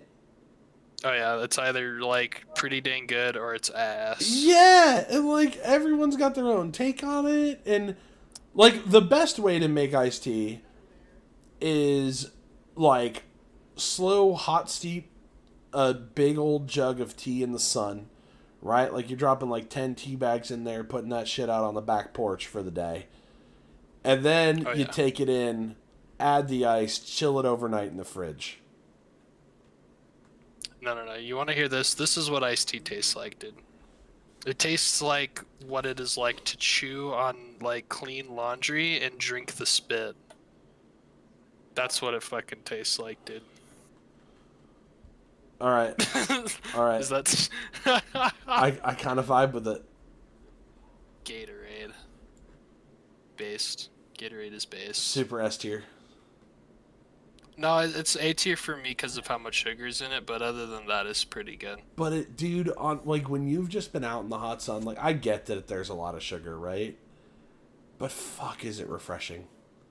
Does that ever kind of like fuck up like the top of your mouth though if you like drink it a lot though? Because that's kind of what happens for me. Like it feels like it makes that shit like rawhide, dude. I don't know. Actually, you know what? I'm gonna drop it to A tier because of how many bad flavors they've made. That's true. Have you tasted the cucumber flavor, dude? It's the grossest beverage I ever tried in my entire life. I literally threw that shit out my car window. I was like, fuck the environment. Dude, people kept stealing my Gatorade at tennis practice in high school, so I started getting cucumber. They didn't touch that shit after that. That's the fucking defense. That's why they made the flavor. Exactly, so people... Never mind, back to S tier. What? That's genius. Oh my god. Lemon lime sodas are gonna... Oh no, get that shit out of here. It's like B tier for me, dude. That shit's way But too... the alcohol mixability, my friend. I don't even, like, it's just too sweet. Like, that's my problem. It's too sweet. Like, it goes good with alcohol, but you're asking for the worst hangover of your life whenever you fucking drink that shit. Yeah. Okay, fun fact. I drank way too much fruit punch at my 8th birthday. We went to Discovery Zone. We went to Discovery Zone. And I got real amped up because we did presents before we went out into all the obstacles and all the cool shit that Discovery Zone had to offer an 8-year-old. And I got an N64. So, like, best day of my life, right? Like, I'm on cloud 10. All my friends are there. We're at the Discovery Zone. And then I smashed, like, 10 cups of fruit punch. And I kid you not. Oh, no. I pitched a fever of 104, threw up, like, blood red. My mom freaks out, takes me to the hospital. Like, worst experience of my entire life. That's hardcore, dude. Yeah, fruit punch kind of like is just like the quintessential like 5-year-old party beverage. It's just garbage. Makes you wish you weren't there. Is this light going out? It's really fucking freaking me out. All right, I don't know. Lemonade's D tier because it looks like piss. Oh, that's a really good argument. What can I say? I only come with the best. You know what else? You're not gonna stop thinking about it. You know, it's also from the like, my opinion on Lemonade went down really bad because of the happening. Oh, the happening, huh? There's this really awkward scene where she's like, "You want some lemon drink?" Like, who the fuck calls it that? Lemon drink, dude. That's what I'm gonna start calling it. Milk's an F. Whoa. Do not drink milk. That's gross. No. It's the mixability, though. You put that shit with some protein shakes. You could put it in cereal. You could put it in so many things that it's gotta at least be D or C tier, you know? He made a point. You're not for fucking... C tier. You need it in your life. But if you drink straight milk, then it's F tier. Like, it's so bad to just drink it straight. Sometimes I'll drink it straight from, like, whole milk, but yeah, any other percentage, and it just tastes like ass. Citrus sodas are a big D for me. Like Fresca and all that shit. Like, get out of here. Yeah, they're beta drinks. Now, this we all know what it is. Yeah, if I have to have a sody pop, it's the king of beverages, dude. Yeah, and it is the king of mixers as well. Yeah, I mean, all-time undisputed king of mixers. I am a big fan of the Jack and Coke, so I can't really dispute this one. I'm gonna give Chonky Milk its spot in a C tier, Only because, Yeah. like, it's really good to have for the kiddos. I think it tastes really good. Like it's kind of like that like 2 a.m. like craving that you get like every once in a blue moon, where it's like, You know God what? damn it, I really need that shit. But like It's B tier. any other time, and it's just not happening for me. All right, That shit like makes me sick. here's a controversial one. But this is going in A tier. Because What's controversial about that? well, there's some people that like are really not a big fan of root beer, right? But usually it's because they're drinking the wrong root beer. It's because they haven't had a root beer float yet, dude. Or like if you ever get like an ice cold like out of the chilled bottle of IBC root beer, the amount that shit slaps, it's almost cola level. It's so good. Yeah, I'm into it. I kind of like it because it tastes very plain in a lot of ways, but it's got that carbonation, so it's like it's not aggressive, you know. What's your take on apple juice? Based. Apple juice is based. Makes me pee a lot though, so not a big fan of it. I'm like B or C tier on it. I'm a C tier on it.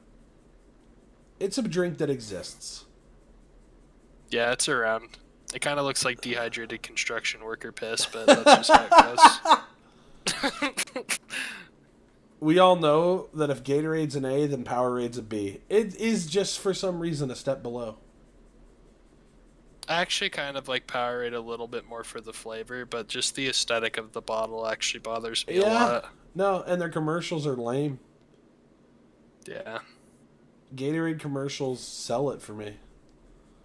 You gotta Gatorade step makes you feel like an athlete when you drink it. Powerade makes you feel like a fucking loser getting a drink at like a vending machine. up. Yeah, like a guy who couldn't afford the Gatorade. Exactly, dude. Makes you feel like a fucking loser. Orange juice. A tier for me. No.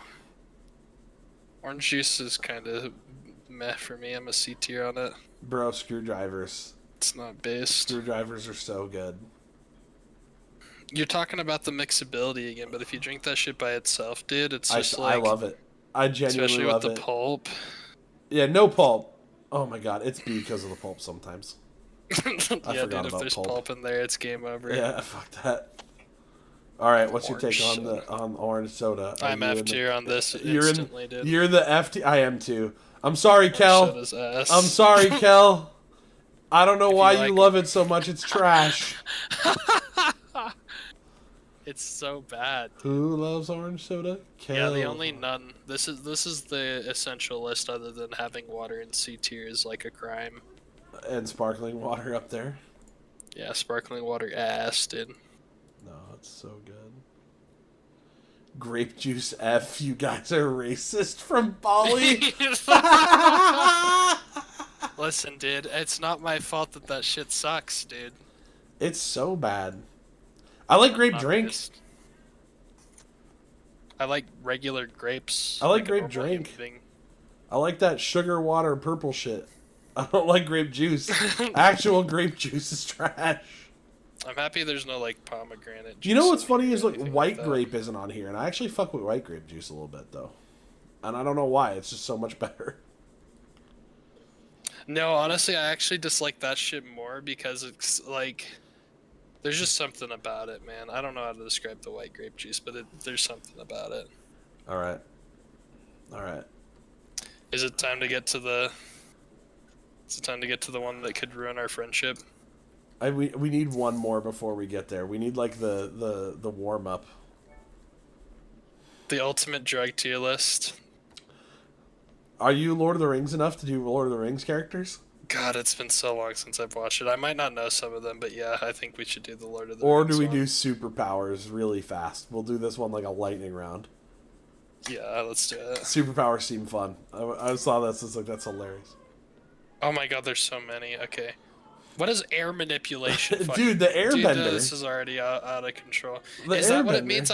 When I think of air manipulation, I think of like making people suffocate. I don't know. Like, am I a psychopath? Holy moly! This is DF.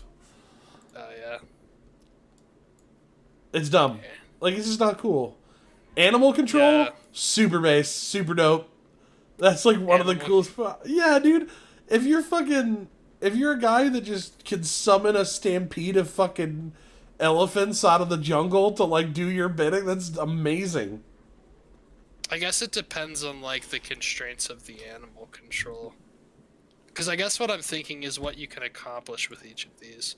And, like, I don't know, it's not like you can topple a government with the animals. Listen, if they just it's just a silly fun. It's a silly fun list. It would be really cool. I'm thinking of it too hard. Yeah, you are, because it would be so fun to just Ric Flair Nature Boy that shit and come with a woo, and just all of a sudden, like, a whole fucking stampede of jungle animals comes out from behind you. Dude, oh my god, what is it I'm thinking of? Have you seen, like, the is it Shrek the Third or something, where, like, the lady who controls the birds comes in with the birds and attacks the front gate? Have you seen that? Yeah. That's what it makes me think of. Alright, Bone Claws is D tier, because just, like, you'd just rather be Wolverine. Right, and he's got, like, that adamantine shit or whatever, right? Channel the Devil, Super S. Like, what? Yeah. Yeah, that's pretty next gen. What the fuck is is... Sibo? That's F tier. F, because we don't know what it is. Communicate with... So these come from a superpower generator. Yeah, this one's F tier. Who gives a fuck? Controlling the weather. We all love Storm. Oh, that's A tier, dude. Yeah, that shit. we all dude, love Storm. She's dope. I would troll Skyline so hard, dude. Whenever I forget to order parts, I'll just make the weather suck that day so that it's not my fault that the job gets canceled. The Chicken Little power is S tier. Danger, danger. What is density control? Falling. Dude, I kind of think of that as, like, maybe I can make myself less dense. You can just make things melt or, like, become really solid. That's kind of dope. I kind of like that. Yeah, that's S tier for that's me. pretty good. Hey, I'm going At least A. A tier. Earthquakes, that's kind of fuck. That's just, like, worse than weather control. Like... Yeah, you're like a super villain if you're into that shit, dude. If you're, like, causing earthquakes, that's kind of fucked. We all know this is S tier. Oh, 100%. Evil projections? Like, you just project evil... That's kind of like the channel the devil thing. You just summon spooky boys? Except kind of, like, fucked up. It's like a cool party trick, but that's about it. Yeah, that's... Dude, dude, I've met stoners who can do that same thing. How do we feel about Gul'dan power? Nah, not based. D tier. Yeah. You're an asshole. Yeah. You're an asshole if you like feeding on life energy. I don't know what hard light constructs is. Yeah, some of these are just F tier off the name alone. Heal others. Can you really defend this on the basis of your druid? Dude, I love to heal others. No, you don't. You love doing damage, and you get annoyed every time you have to cast a heal. Oh my god, healing others is F tier, dude. We don't like healing others. That's boring. But then there's healing factor on the other. This is referring to my #1 ranked parse, of course. This is S tier. This is A for ambiguity. What's your power? I have a healing factor. What does that exactly mean? You'll know it when you see it. Ice manipulation is just objectively worse than electric. It's cool. Yeah. Immovable. Dude, S tier all the way. Yeah, that's dude. a really good one. Okay, invisibility is just based S tier for sure. I think it's A. Just because you're still limited to, like, every other part of your physical abilities. Yeah, but you could, like, go eat and drink and stuff in secret to keep yourself alive, and then you can, like, literally just go rob banks. But, like, it's not invulnerability. That's true. If you like, were invulnerable, then you could literally just do it. Then it just doesn't matter, yeah. You could, like, cuck somebody and there's nothing they could do about it, dude. Liquefaction is soup. This might be my favorite one. If I could just turn you into soup, you don't mess with that. Yeah, that would be fucked.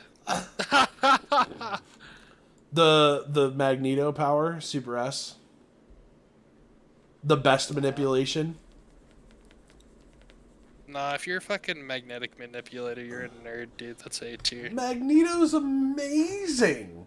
He's also a nerd. It's flight. It's the ability to rip iron out of people's own blood. and drag it through their skin. Yeah, but you have to be like a nerd to figure that out, though, dude. I want something that's gonna be straightforward. Like liquefaction, that's pretty straightforward. I could just turn shit into liquid. You know what I'm saying? All right, fine. I don't want to have to read a book to figure out my powers. Magneto the character better than Magneto the power. I understand. Mimic other powers is a straight D tier. That's kind of just unfair. So isn't it? weak sauce that like whoever came up with that in comics, I hate you for doing it. You just get all of the powers. Organ rearranging. Dude, I can do that shit. Right up there Nice. with liquefaction. Well, like, here's my question. Do I rearrange your organs but they all still function?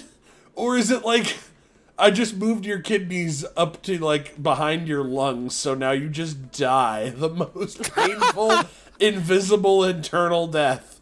And you don't even know why, because I just moved your kidney into your leg. Oh my god. I love that it's rearranging and not manipulation. Like, if it was manipulation, if I could make you just shit yourself, that would be also hilarious. But not as hilarious as moving your organs around. Just moving them around, yeah. Displacing them in various locations. I would want my stomach to be in my fucking brain, dude. My power is parsing 100 on Shriek. That's funny. Alright. Phasing? Dumb. Yeah, it doesn't even make sense. Pheromoner? That's kind of weird. I mean, if you're a pervert, it's really useful. Yeah, but even then, it's like... No, yeah, not F. fucking, It's an F. It's just sus. Sus. Plant control? Plant control. Not quite as cool as animal control. But pretty cool. But you could grow weed farms so fast, dude. Oh my god. You're right. Poison generation? You can generate. Listen, what do you do? Farts are already generating that shit. Possession is just less cool than summoning the devil. Like, yeah. Channeling the devil is just so good. What the fuck does this next one say? Prehensile tendrils. What the fuck does that even mean? No, that's F2, dude. Get that shit out of here. What does prehensile tendrils even mean? Psionic blast. That's another nerd one. It's B tier because of Psyduck. We all love us good Psyduck. What did radiation? It doesn't even elaborate. Like, dude, is it strong radiation, or do I just, like, emanate light? I mean, if you're on chemo, don't you have that power? Like, I don't know. What is reactive evolution? Isn't that just evolution? Yeah, but, like, faster, I guess? I guess, well, we already have that one, too, so I don't... Yeah, it's trash. Oh, my fucking god. I don't even know what that means. Warping. Like, exactly. Resurrection. That could mean a lot of things. Resurrection's A. Only if you can do it on yourself, though. Right, yeah, that's what self-multiplication, that's based. S tier. Yeah, obviously, dude. We just watched fucking Kalik do that in fucking Dragonflight, and it seemed pretty fucking useful. Pretty damn good, dude. Shapeshifting is, like, really cool, but not that useful. Dude, I would shift into your mom. Nice. Nice. Steel skin is just, like, worse in vulnerability. That's a C tier for me. But you would never get dry skin again. Get out of here. Dude, no. Like, you never have chapped lips again, dude. Think about it. Yeah, no, it's C tier. But dude, considering the powers that are on offer, I can't even believe, like, it's on the level of evil projections. I stand by. I would never have to put lotion on my skin again. Now, summoning the dead. That's pretty up there. That'd be pretty based. It's not quite as cool as channeling the devil himself, but it's pretty cool. Super hearing just reminds me of Quiet Place, and that was terrifying. But it's or like, what if you had that shit when you were a kid and lived with your parents, you know, and hear them banging and stuff like all the time? That would suck. Super intelligence is big A. Like, honestly, that's Spider-Man's real superpower. Oh yeah. Super mentality. What is it like? I'm just super positive all the time. Very super stand-up guy. That one's based S tier. I'm super. Thanks for asking. Super powered tattoos. That doesn't. There's like, what do they do though? Like, do they just glow or having some tattoos that glow when I activate my shit would be pretty badass. super speed? How do we feel about the Flash? Because I'm kind of like B tier on him. Nah, gotta go fast, dude. That's S tier for me as well. Really? Dude, gotta go fast. Maybe A sticking with tier, B. but I'm sticking with B. S Super tier. strength is obviously S. We all know it. You know it. I know it. Everyone knows it. Compress all the ladies. The power cosmic. That's probably the most deranged one on the list. Time travel S tier. Yeah, oh shit. We all know it. Water control is just like the worst of all the other controls. But you could go and see the Titanic, though. Isn't water... Actually, you know what? It's better than ice manipulation, because I feel like it includes that, right? I think so, because it's water just in solid form. So Yeah, yeah, okay. Weapon hands. Obviously S, because Wolverine. And I assume that they can be whatever weapon you want, so they're adamantite. Fuck it. Better than bone X-ray claws. vision. This is a pervy one. Yeah, that one's weird. Not based. Maybe Very a D weird. tier. Alright, this is a the good definitive list. I'm going to It's a post good all one. these in the Discord for everyone's enjoyment. Alright. Now we get to the list of all lists to close out the show, my friends. Create a best board game to ruin a friendship tier list.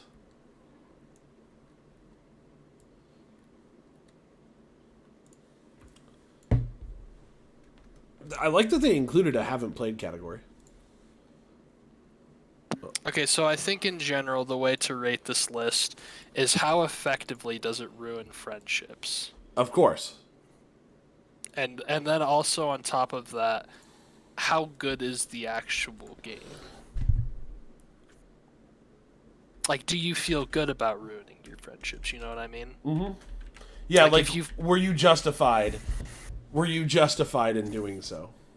If you blammo someone's butthole in Monopoly, like, you gotta feel pretty good about it, or pretty bad about it, you know? So bingo's just an auto F tier, because if you let that ruin your friendship over a game that's pure chance, you're an idiot. Or you're very old.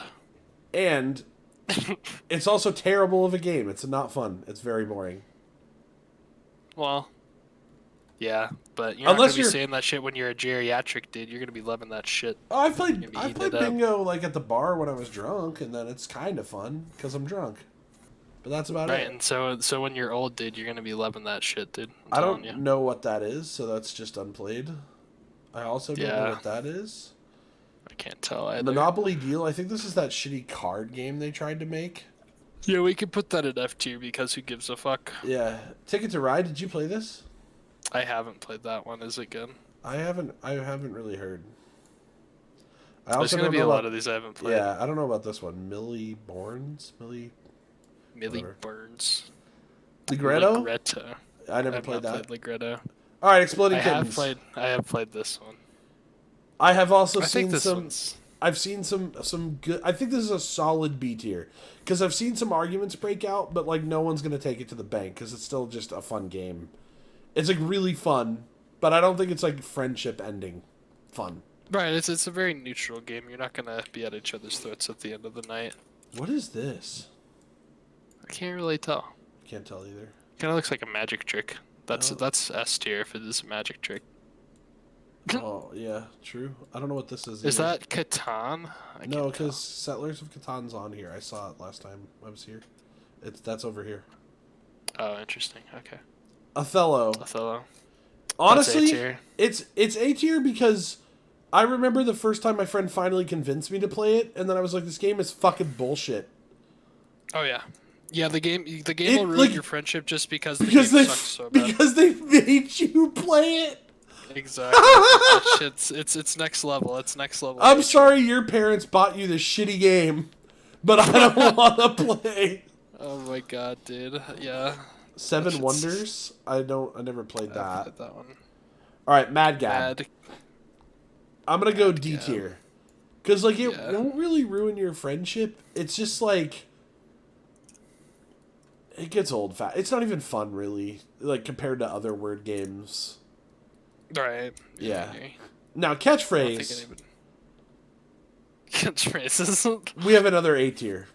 Yeah. Because Absolutely. what happens every time in catchphrase is fucking somebody, like, cheats a little Oh, yeah. and gets away with it.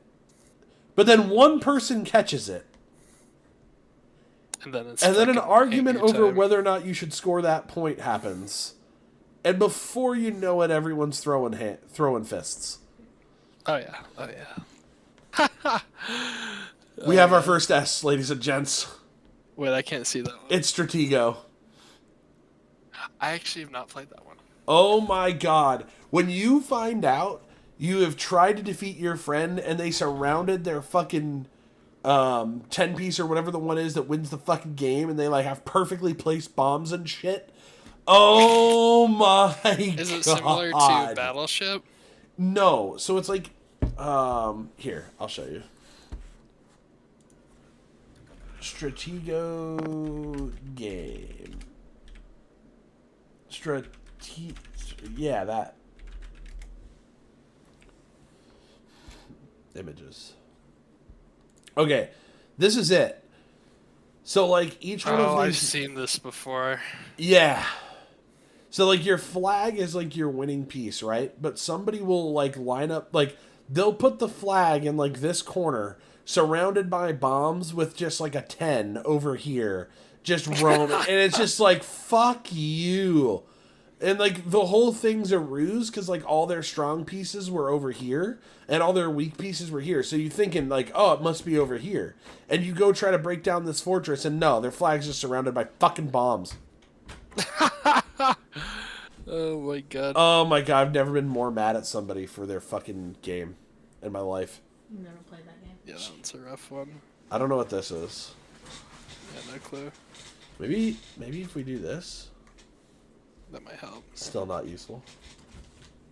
Is that It's Moncala. Appearance. Moncala is... Who is gives a fuck? Yeah, like, it's just a C for me. Like, if you're getting into fights over Moncala, like, what are you doing with your life? You're old if you're getting into fights over Moncala. Did you ever play Mastermind? I haven't played Mastermind. Is it good? You know how it works? Not really. So the person sitting on this end, you can kind of see it here. I'll zoom in a little bit more. The person sitting on this end sets up like 4 pegs of a color, right? Uh-huh. And then you put in your first row and they tell you how many you got right. Oh, man. And then you do the next row. But all they tell you is just the number that you got right. So you don't know in what positions or what, and you have to do that without getting to the end or you lose. Oh, you have to guess, like, all of them, right? Yeah, like you have to get like keep changing up the colors and using the clue of how many you were right each time you move your way up the board and try and get the puzzle correct before you get to the end. Oh, that just seems like good fun. It's actually a super great game. I don't know why it would cause an argument between your friends though. So it's going to go in I don't C think tier so because it's either. really fun. But like you don't need to fight. Yeah, it just seems very chill. Parcheesi. Parcheesi, Haven't played that one. it's pretty lame. Yahtzee. Yahtzee's going to be an A tier friend ender for me. Yeah, I mean, like, playing wanna know dice why? in general is a good way to ruin friendships. Why? Let me tell you why, guys. It's because I beat him at it every single time we play. Yeah, because you always come with that clutch Yahtzee right at the end of the game when Because I've got I'm you dead to rights. Fucking baller, bro. Or you got some fucking loaded dice is more like it. Hey, can I take this? Guess turtles. Sure. And can you move this back? Can you Guess, I don't know this game. Wits I've and played Wits. Wagers. Charades. This You never one's played S Gestures? tier. Super S tier. S tier on charades for sure, dude. That is the #1 friendship ruiner. That shit gets me heated. It's honestly like... your friend's always doing some dumb shit, and then they're like, "Why didn't you know what I was doing?" Exactly, dude. That's exactly what it is. It's fucking wild. It's the worst team game. Kill Dr. Lucky. I don't know why that's a game. I never played Codenames. You play Codenames? Huh. Boggle? Like, why are Boggle. you ending friendships over Boggle? F tier. Yeah, Uno it's S-tier. S tier. Dude, I play that shit with my aunts, dude, in Rollins, and that shit like divides our relationship for a few months every time we play. Just because someone hits you with the fucking... In a reverse, dude. Oh, The combo meal. yeah. It's when you're getting ganged up on by people on the left and right side of you, and you're Then just you getting snap. fucked over. Jumanji, I'm going to put in the D tier because you're trying to escape this crazy jungle hellscape. You've never needed your friends more. 100% friendship based. Yeah, that's a great game. Rummy Cube is I don't just even- kind of lame for this list. Scrabble. Scrabble's a good one. That's Scrabble is shit pisses me off. always somebody trying to come up with some bullshit that's not a word, and then they're defending it, and it's annoying, and then you gotta open the dictionary, and then you're just like, I don't even know if I want to be your friend.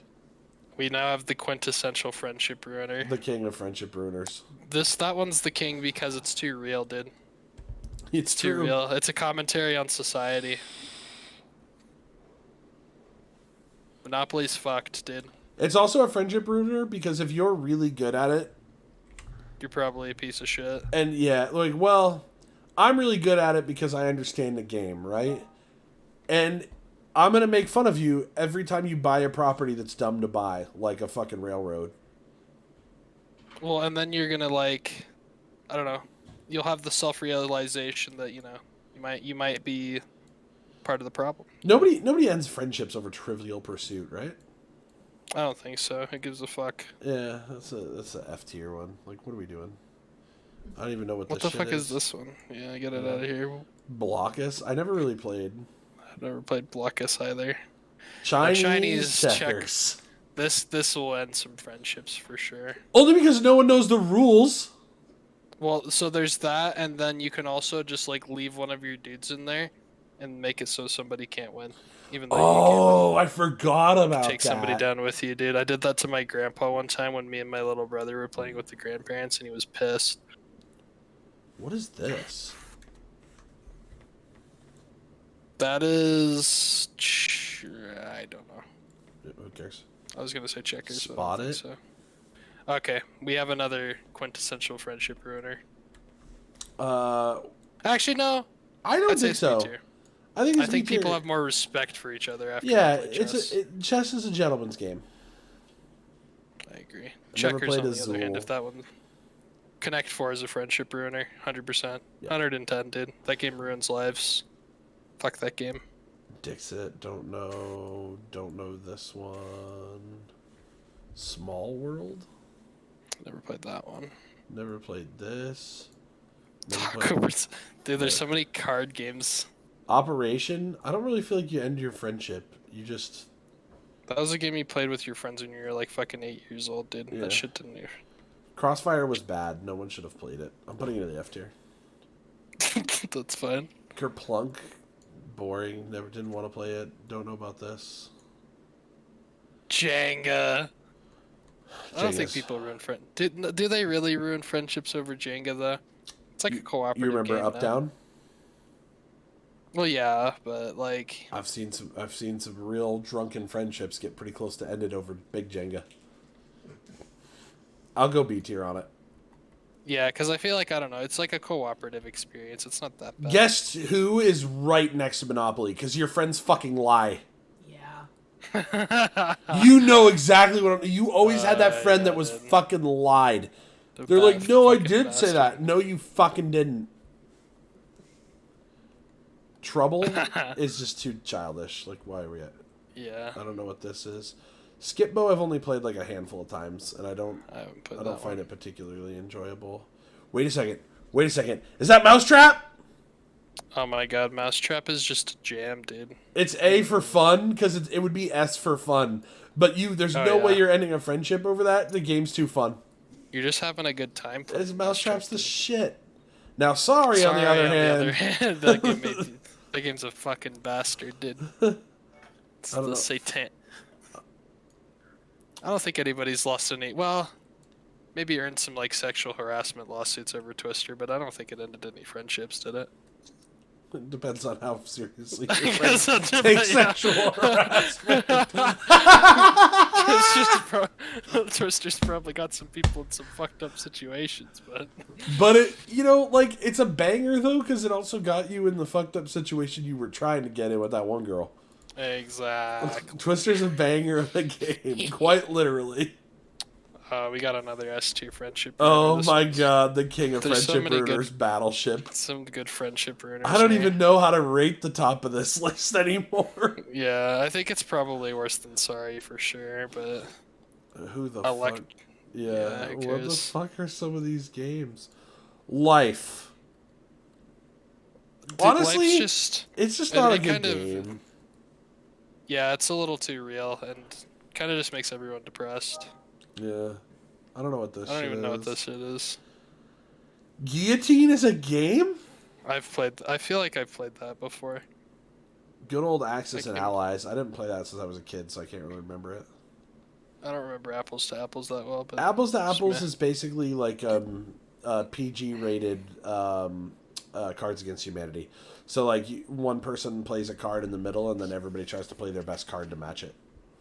I see. Yeah. It's really fun, but it doesn't ruin friendships the way that that Cards Against Humanity does. Which Clue is just a good time.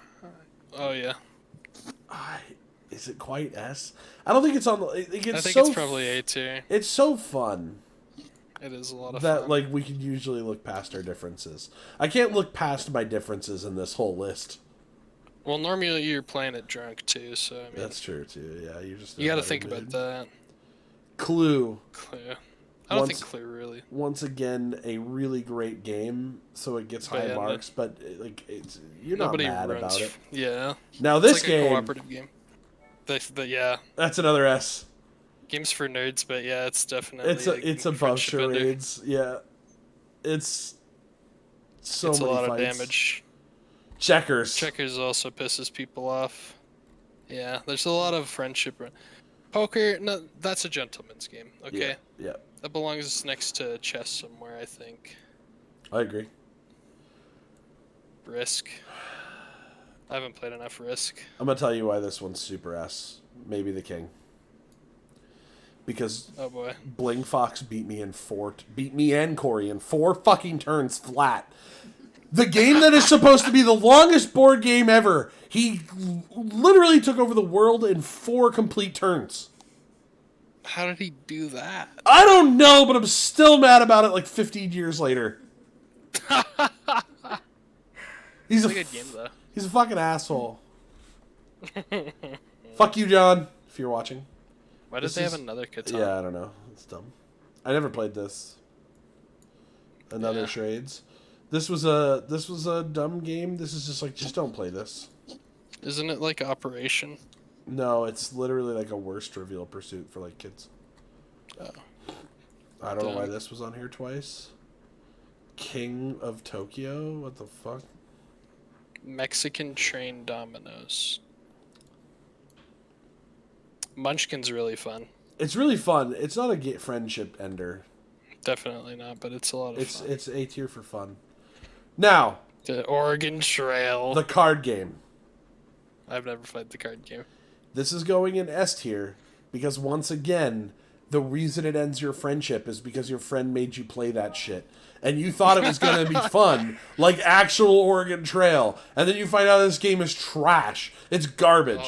And now you're just mad at them and their mom for buying it. Oh my god. I've never played that. And then we have Categories, which is second base in Christian baseball.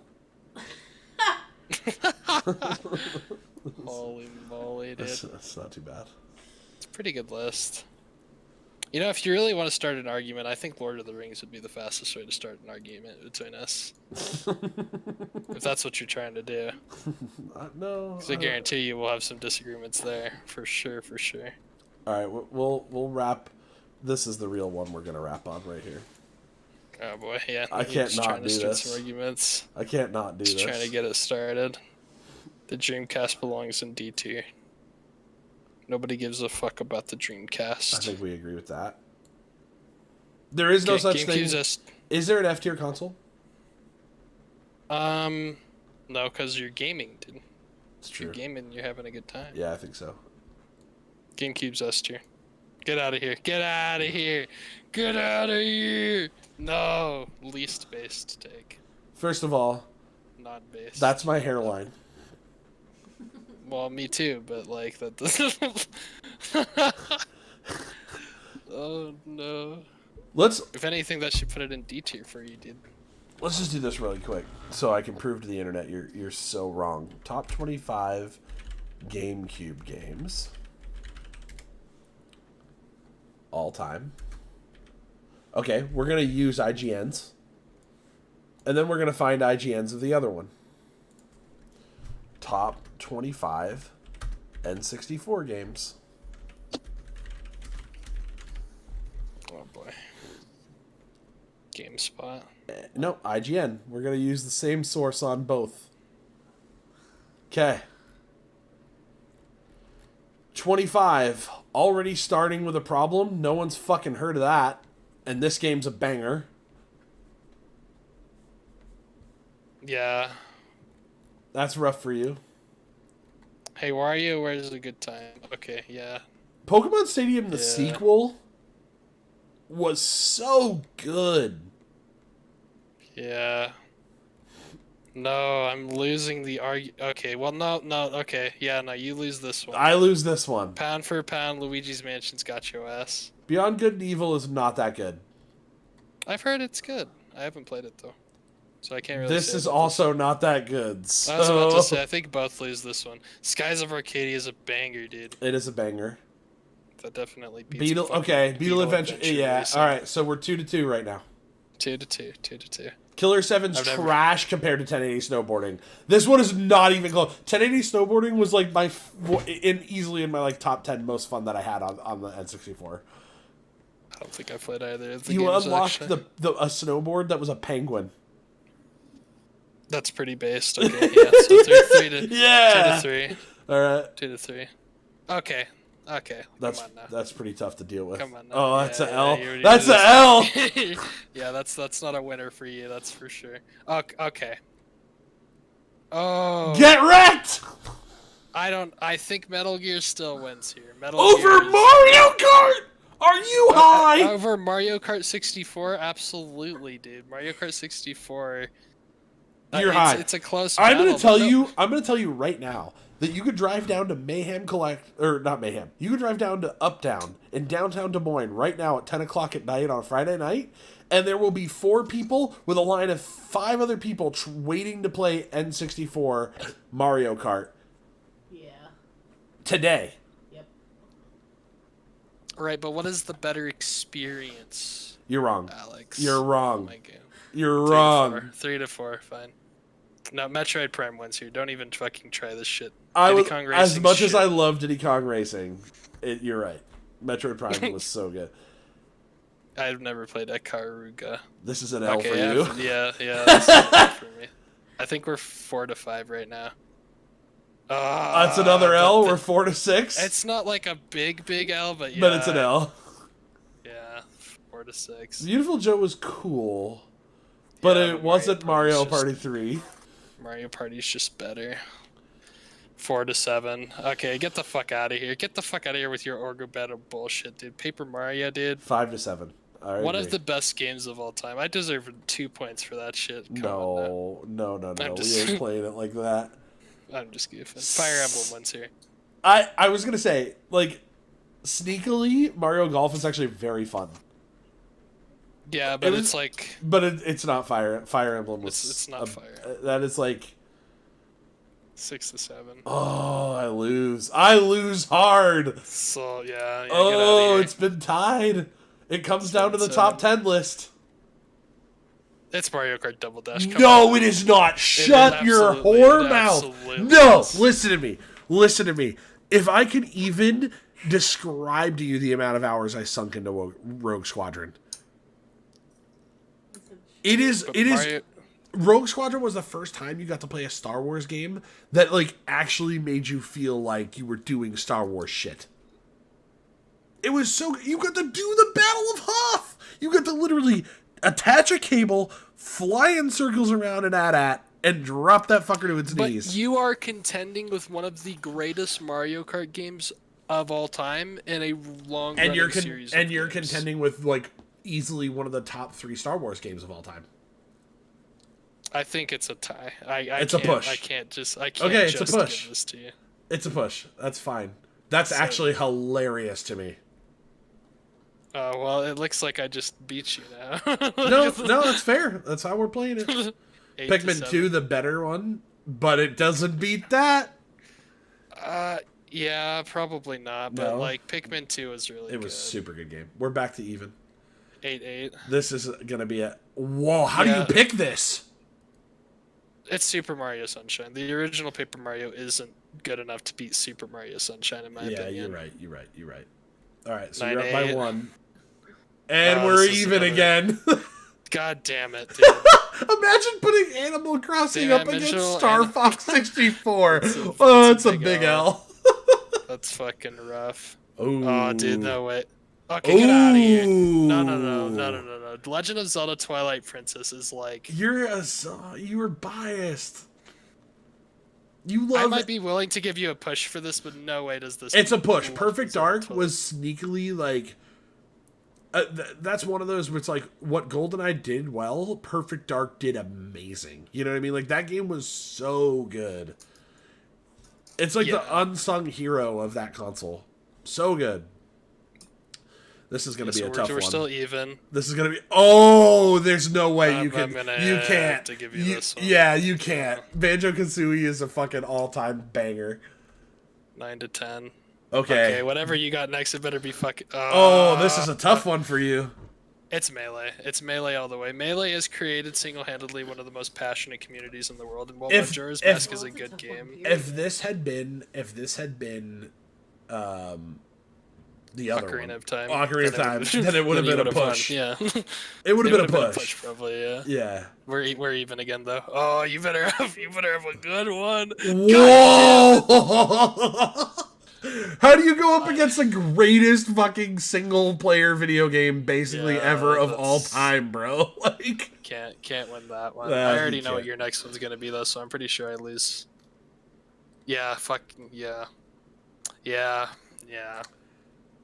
you know, they're suck they're it. closer. They're I gotta. I was about to say, I you gotta stand at least corrected. kinda- They're closer. They're a lot closer than I originally remembered.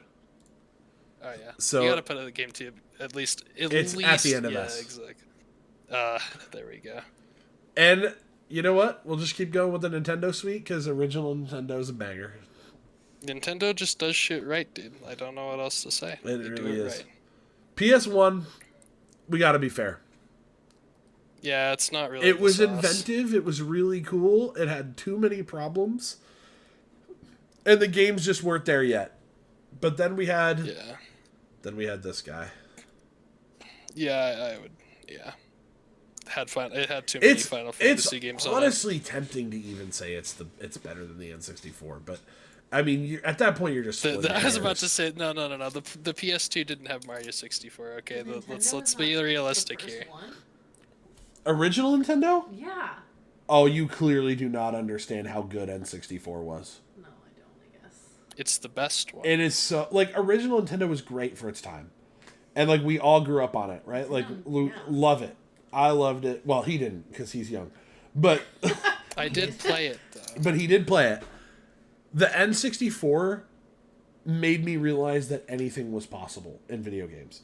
Like adding the amount of 3D worlds. Super Mario 64, like okay, Mario on original Nintendo, good, but it's not literally like in a 3D not world Super Mario sliding 64. down from the top of an icy hill. Yeah, but it was better than Pong. Like, it was great for its time. Right, but this is all the consoles ranked. I put it in S tier. It's just like how are you gonna put that up against the PS2 and the N64, the two greatest consoles ever made? Whatever. 3D No. is just better.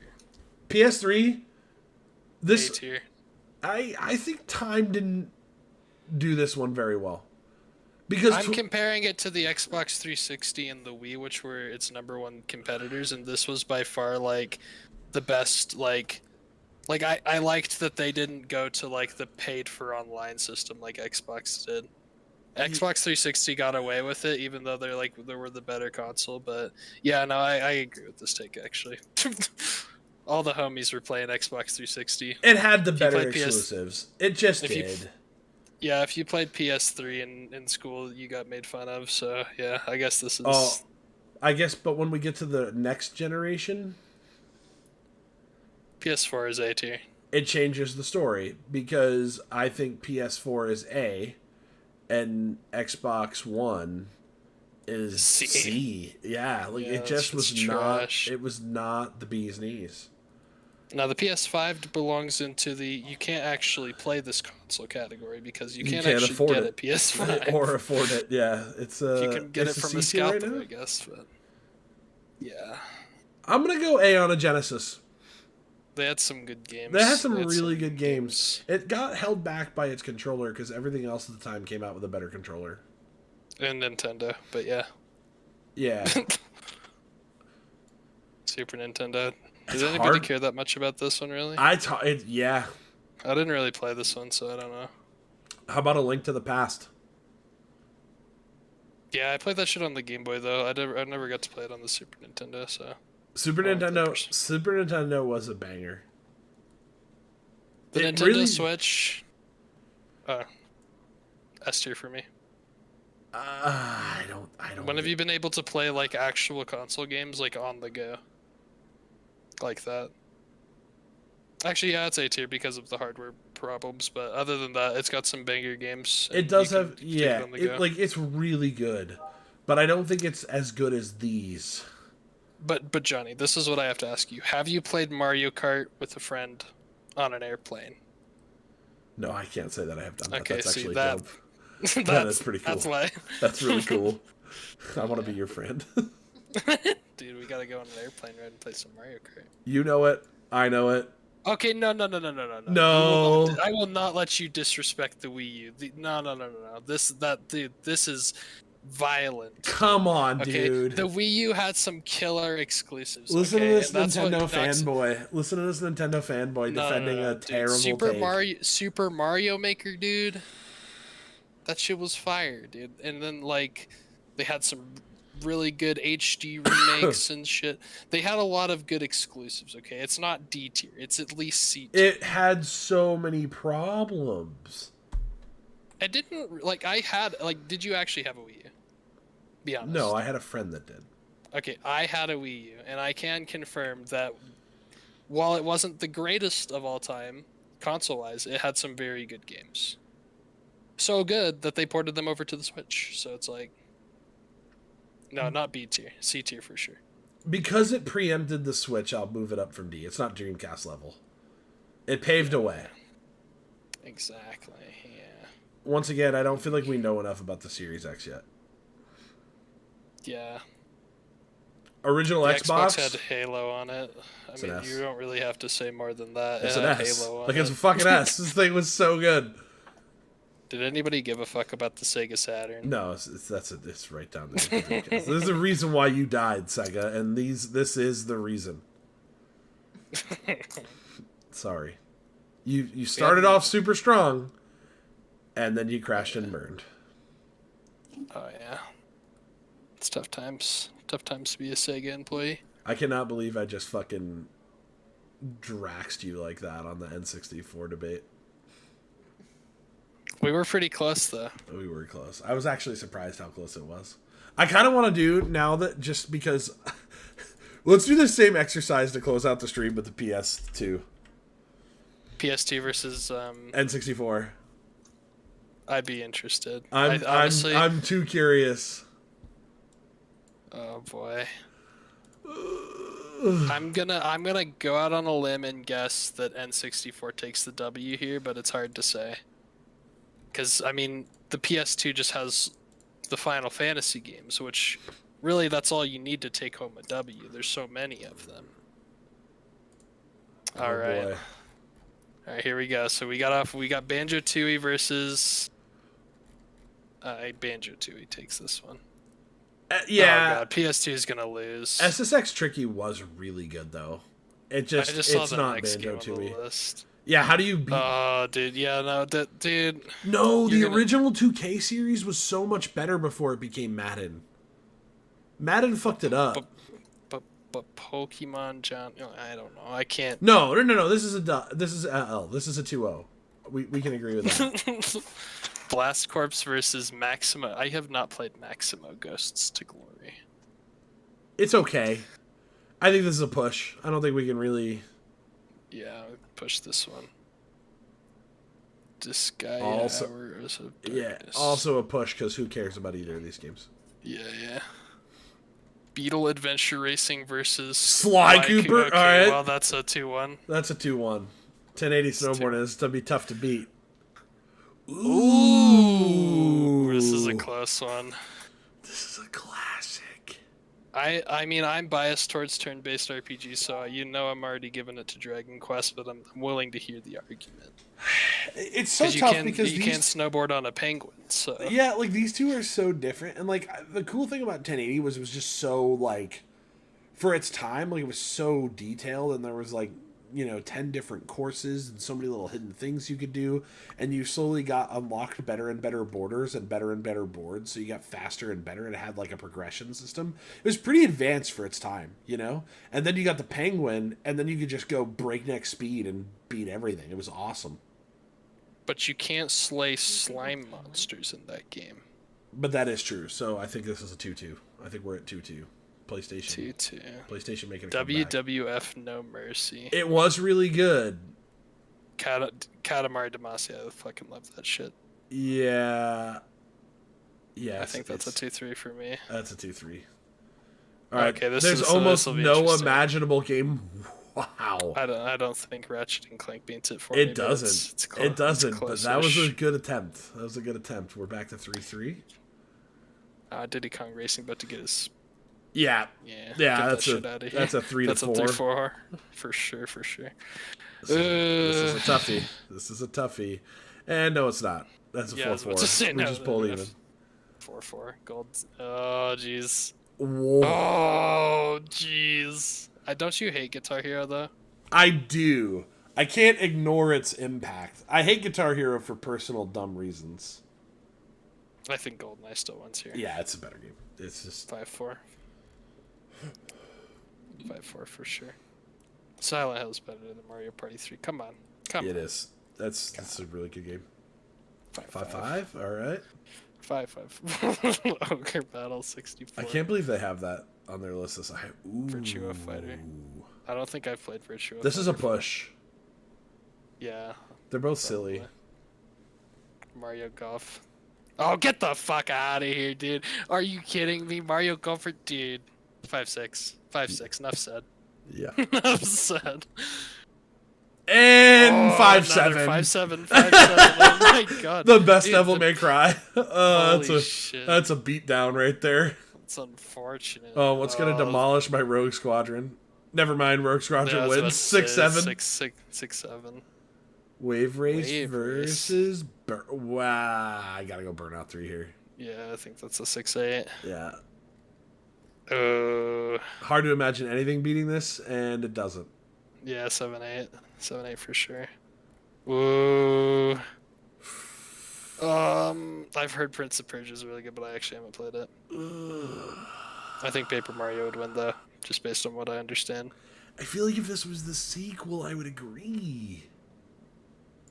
Yeah, but it's still one of the best turn-based RPG. Like the thing is, even though it's not as good as the sequel, that should just tell you how good the sequel is. We 'cause this game's so never get legendary. Assassin and I know Assassin's Creed sucks, but like this is the basis that spawned a whole litany of games because it was that inventive. But isn't that kind of a bad thing because Assassin's Creed sucks so bad? Yeah, but like, okay, but the flip side is like, would Dishonored happen? Probably not. Like Prince of Persia, like invented a whole new style of mechanics, and like it's inventive that way. You know what I mean? In a lot of ways, Paper Mario did the same thing, though. Let's call this one a push. I don't think I can pick. Yeah. I don't think so either. So where are we at? We're at 7-8. 7-8. Okay. Wow. God. Wow. I think that's Resident Evil 4 for me, to be honest. I don't know. I really I'm like a Star little Fox biased. a lot. I'm a little biased because I just have a space in my heart for Star Fox 64 that's just like, it was so good. I think this is a push. Yeah, it's a push for me. It's too. a push. It's too close to call it. 7-8. Nothing. Whoa! Don't do this to me! You have been put into the arena against yourself. Oh, this is a fucking unmovable force against the fucking... You know what I mean? Oh my yeah. god! I don't... It's pretty nuts. In my opinion, the single best racing game ever of all time. But then there's also Perfect But Dark. then it's Perfect Dark! It's a You push. might have to It's push just a this push. one, yeah. It's a push. I hate that it is. Oh, this one's gonna be rough too. This is going to be an 7-8. L for PlayStation. Wow!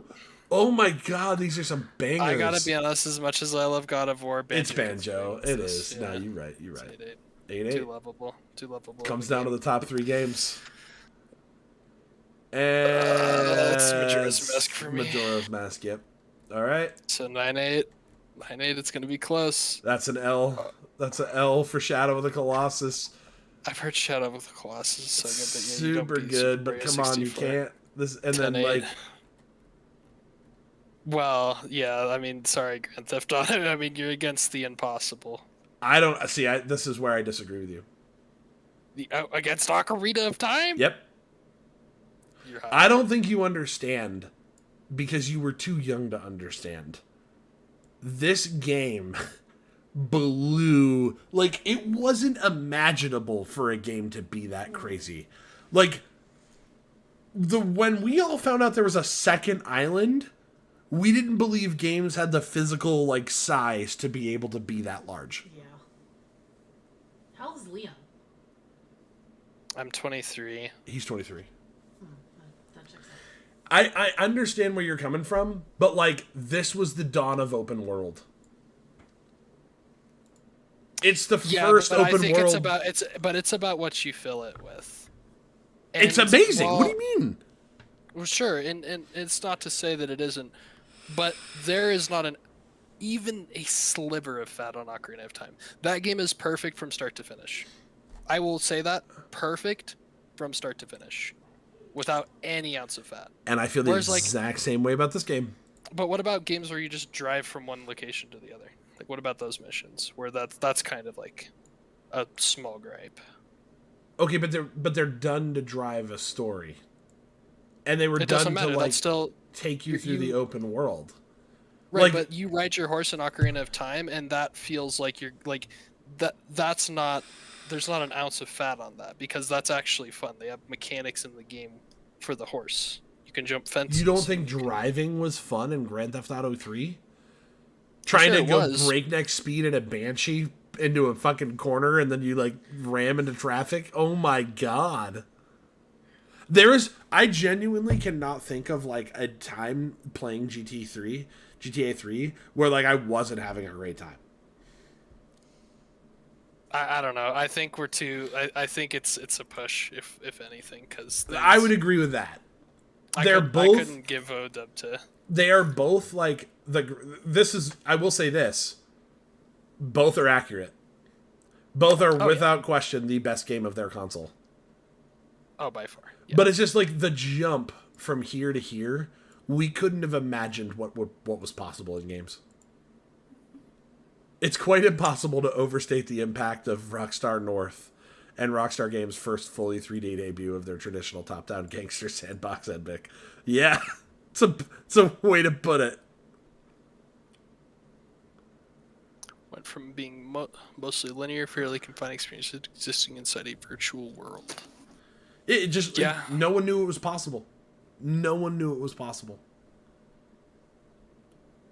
And then your friends told you about how you can pick up a hooker, and then you realized what the game was really about the whole time.